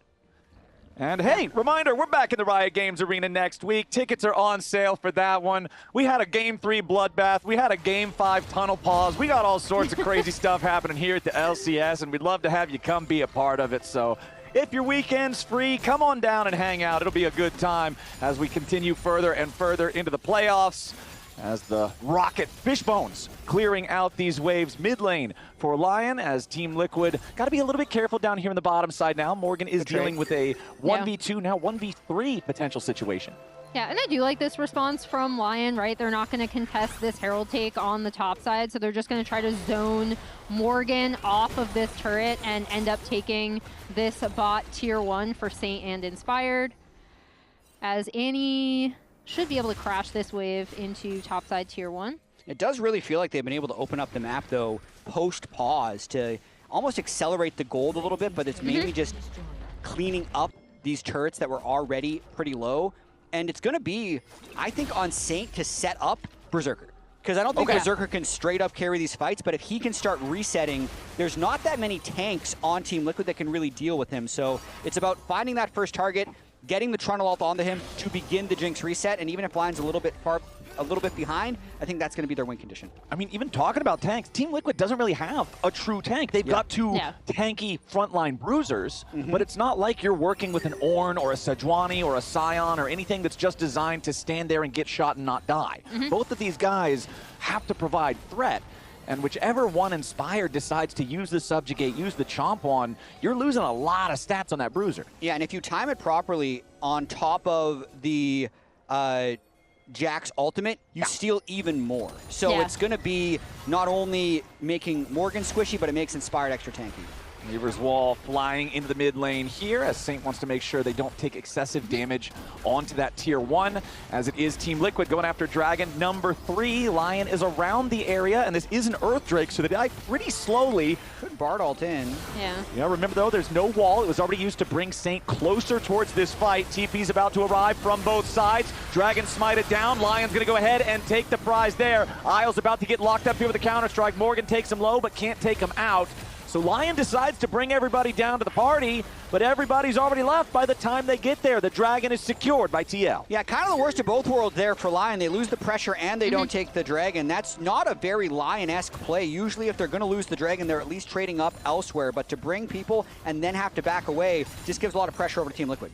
Yeah, and I think it started with the fact that that wall was used to kind of wall off damage from going on to that mid-tier 1, as opposed to saving it to potentially separate the team fight out, going into contest the Drake, which kind of turned it almost into more of a soft than hard contest, despite the fact that they brought everyone. And now we see TLAW has to kind of respond to that top side push, and once again, Aphelios and Sona are just kind of hanging out in this mid lane, keeping up some mid prio here. Nice job by Core JJ not getting caught at all early on in this game, keeping good wave pressure, and still finding windows to go and get deep wards.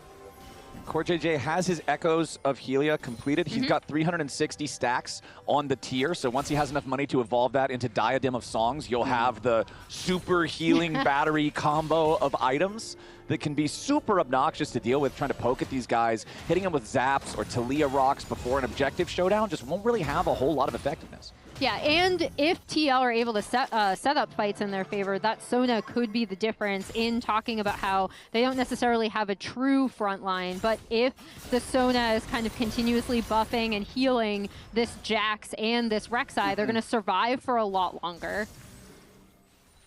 Still only that 1,000 gold lead for Team Liquid. So Lion has done a good job of not allowing what was, like you checked in after the fight before Jose Dioto got shut down, Jat, over a 2,000 gold lead for TL at that one brief point, but has not evolved any far past that. It's Lion actually shrinking things back down, but Morgan is about to make a little bit more progress. You can see he's waiting to hit the turret crust. He wants that turret to kill as many minions as possible, and then as soon as it kills the last one, he knocks it over. Really good last 2 games so far for Lord Morgan. Has the massive Renekton game, and then here with the blind pick Jax in game 5 into what Dokla decided to counter with, still being extremely effective. And a lot of that has come from the fact that they have been putting him in side lane positions where he's just been able to either get turret plates or hold turrets, like we talked about, because Dokla kind of TP'd into that fight where we were looking at potential tunnel TLAW wall bug. Morgan was just topside taking plates, right? So now he has like 700 gold lead up, but still in a really good position and should be very difficult to deal with in these side lanes. Couple of Rek'Sai tunnels in the top side, crab control for Jose Dioto. Lion you're just waiting for a fight, I can tell. I mean, I'm more kind of surprised that Lion as the team with the TLAW wall, with the Bard ultimate, with all this terrain creation, it just seems like we're never really seeing any attempts from them. Yeah, it's because they're just losing both side lanes, I think is a big part of it. And Inspired at least is strong for himself, stops the Herald, maybe fight here. Yeah, I like the use of the Tempered Fate as Morgan has to flash away. Lion trying to punish the Jax there who was waiting on the flank. So since the Bard ulti is around, the Herald can't even be used to force down the tier 1 turret. Lion hold the line. Yeah, they do stop that turret from being taken. Nice job by them. I thought they might actually end up trying to collapse onto Morgan, but the rest of the team didn't really seem in position to follow up, despite the fact that he got caught out. Well, LYON just doesn't have great lockdown either. Yeah. Like, if they don't land a perfect Bard ult into stun combo with maybe TLAW flicking someone back, it's like they have slows, maybe Dokla can slam someone into the wall, but it's tricky for them to actually hard engage, which is why this Sona Aphelios can just stay so pushed up in this mid lane. And you saw LYON has sent everyone mid a couple of times, and they haven't been able to get him out of here. Yeah, you have a Trundle Pillar and a Seismic Shove, and the enemy team has Annie and Sona. Yeah. The engage tools feel very different if that Bard ulti isn't around and isn't finding the mark. But it is 35 seconds until the next Drake spawns. Team Liquid still has control over the map with a 2,000 gold lead. And very importantly, Yon's second item is completed and it's Infinity Edge. So the Aphelios is going to be pumping damage in the team fight. Jinx has 2 items as well, but it's Hex Optics and Phantom Dancer, so not as much damage as what you're seeing there for Yon. Does have the BF sword in inventory working towards his own Infinity Edge, of course, but still a ways away. We got Trundle ult, 4 Inspired, and Spirit Visage, so he's the strongest one on LYON right now.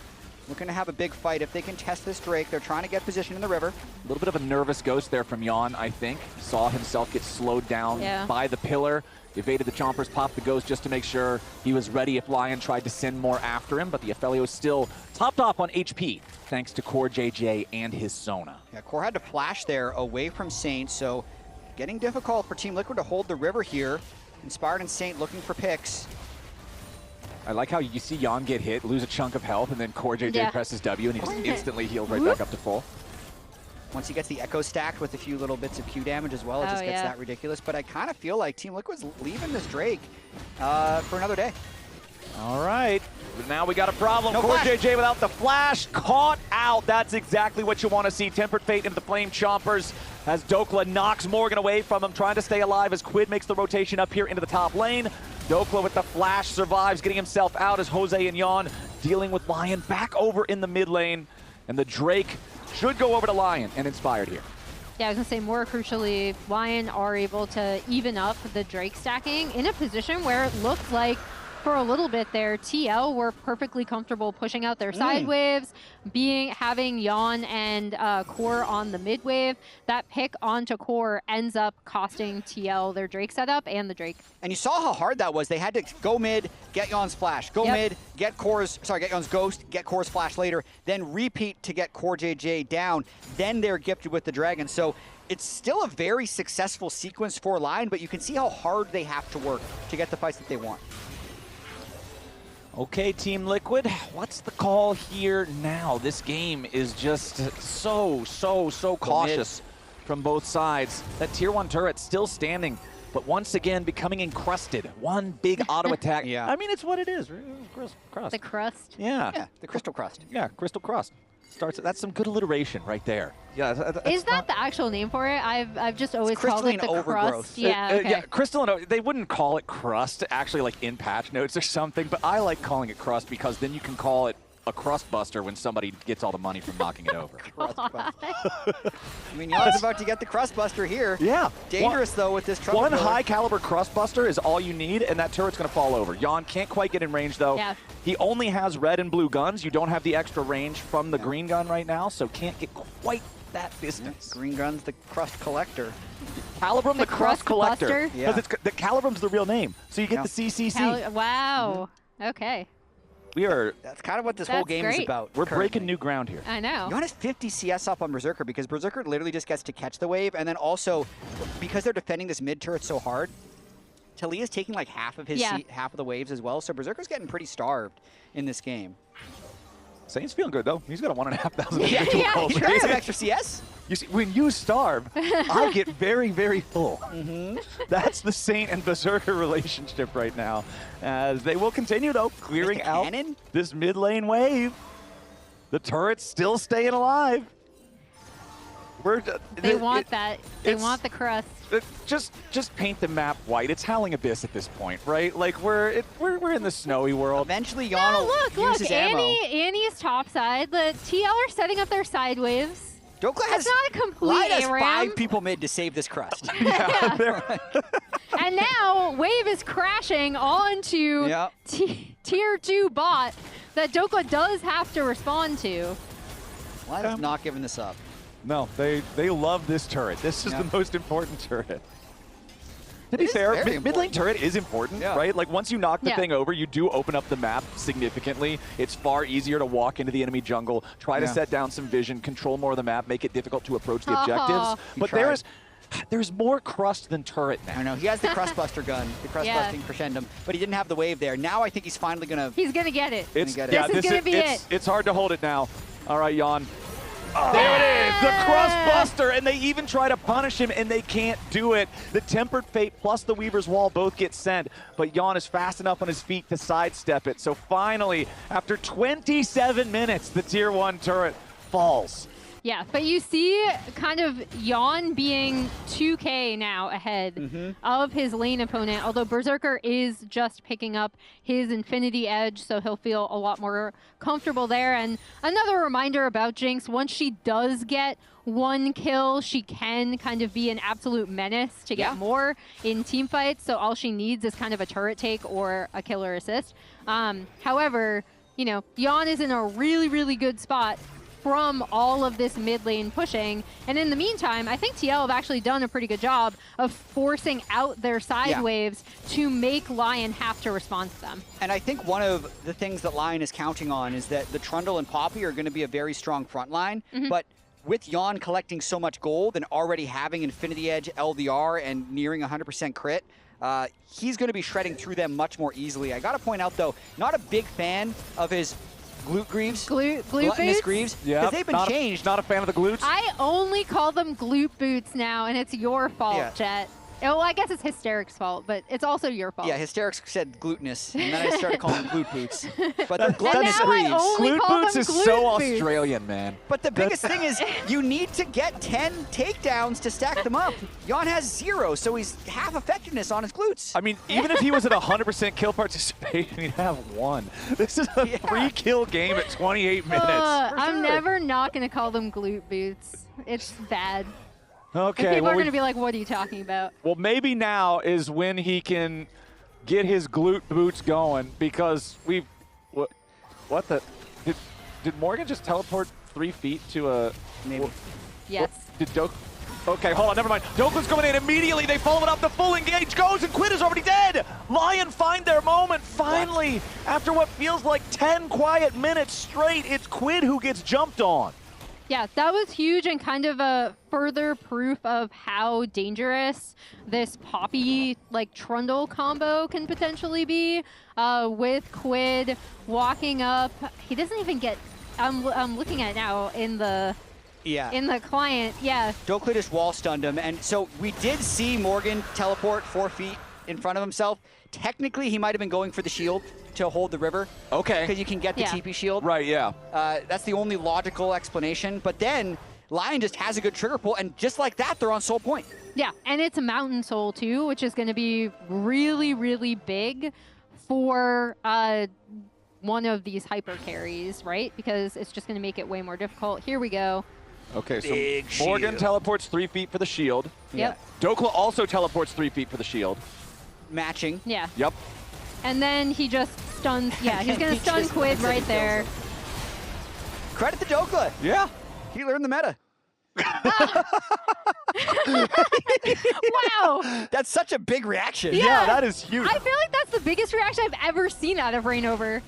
I mean, it was for the Dokla wall stun. After 3 kills in nearly 30 minutes, and then you see your team just find that big moment to slam the Annie. Of course, they don't end up getting Baron off of it or making a huge tower push, but the Dragon Soul is the story of the play. Yeah, being on soul point with this Mountain Soul is huge, as Bardal is once again going to go wide of Core JJ. I think they're just trying to kind of set up vision around Baron, clear out damage is so high now vision that a team can kill Baron very quickly. If Aphelios has the right guns, he kills it extremely fast. The Team Liquid also won't take much damage because they'll have Sona on it.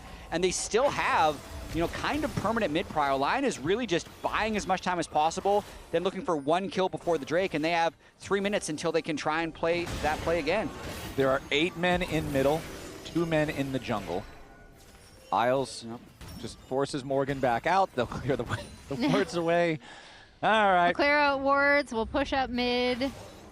We do have them pinging the top wave, so they do have to respond to that top side push. Again, I do think TL have done a pretty good job of making sure that their waves are pushing as often as possible in the sides, which does force LYON to respond to them. You kind of start favoring LYON in this game, though, weirdly enough, just because Team Liquid's had this big-ish advantage with the mid prow this whole time and haven't been able to make much happen with it, right? Still literally just one kill. And the criticism for Team Liquid kind of the whole year is about their cohesion in close games and abilities to find team fights. And also, just as the game goes forward, I feel like Rek'Sai is one of the characters that has one of the highest skewed power points for the early game, right? It's a character that can be hyper-mobile early. You can make some outplays once you have your ulti. But considering she's really only effective against single targets most of the time, if we're just coming down to a big 5v5 type of game, I feel like it's much easier for Inspired on the Trundle to have a greater effect in the fight. Yeah. 2,500 gold difference on 80 carries, which you'd think would be game deciding, but they're not like they can get super protected. So it's still one stun away from just getting one shot. LYON does have 100% crit now, though, as Inspired goes forward. Finds the pillar onto LYON, who immediately fires back with a Moonlight Vigil. Tempered Fate only hit Hosediodo, so that doesn't really turn into a whole lot of anything. That was both of the semi-global ultimates from the LYON side for not a whole lot out of TL. They get LYON's Ghost, but that's it. They'll probably be back up before the next Drake Zo, so that's a non-committal engage there by LYON in hopes of getting Summoner Spells. They were probably hoping to get a flash or two, but now with those down, Team Liquid trying to play a little bit faster, maybe start up this Baron. Yeah, like I said, you've got 100% crit on LYON. The Aphelios absolutely shreds with damage, and he's got Crescendo. Inspired stepping up, though. They want to try to challenge for it, but Inspired's getting bursted very low. The Trundle's already almost dead, but LYON's fallen! That is absolutely huge! Inspired staying alive now as well as Morgan is into the back line. Inspired flashes over the wall, but he cannot find the kill. Hosediodo getting that one as Morgan's gone golden in the middle of everybody, still trying to turn the fight back around. Hosediodo with a two-man knockup, and Berserker re-enters the fight. Jose shot down. Berserker excited. Team Liquid on the run. It's LYON and his jungler dead as Jose buys the Guardian Angel back at the fountain, traded away for Inspired. That was insane. Where did LYON go? 1 second he's there, the next second he's not. I was thinking that Inspired was nearly going to get one shot off of the anti-stun, but it's LYON who ends up falling. So watching this one more time, LYON trying to get the damage down. He gets stunned by the Bard Q into a flick stun. Yeah. Woo!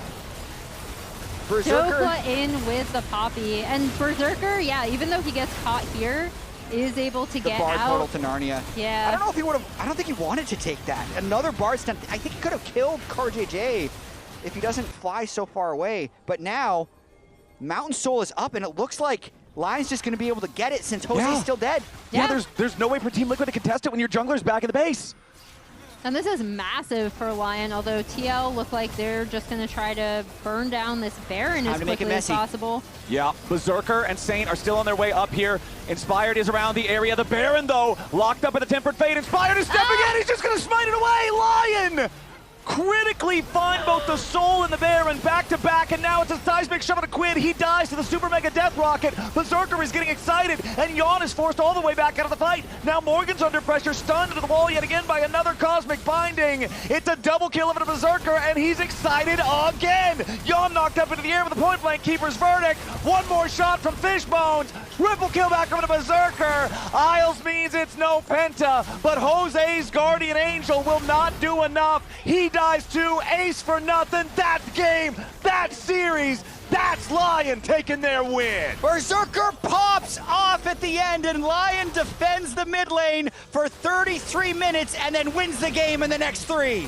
Holy moly! What insane setup from the Poppy and the Bard to just kind of allow Berserker to free fire in these fights. 3 kills at 28 minutes, and the game ends 8 minutes later. LYON, in a battle that goes all 5 games, will triumph yet again over Team Liquid and move forward in the winner's bracket.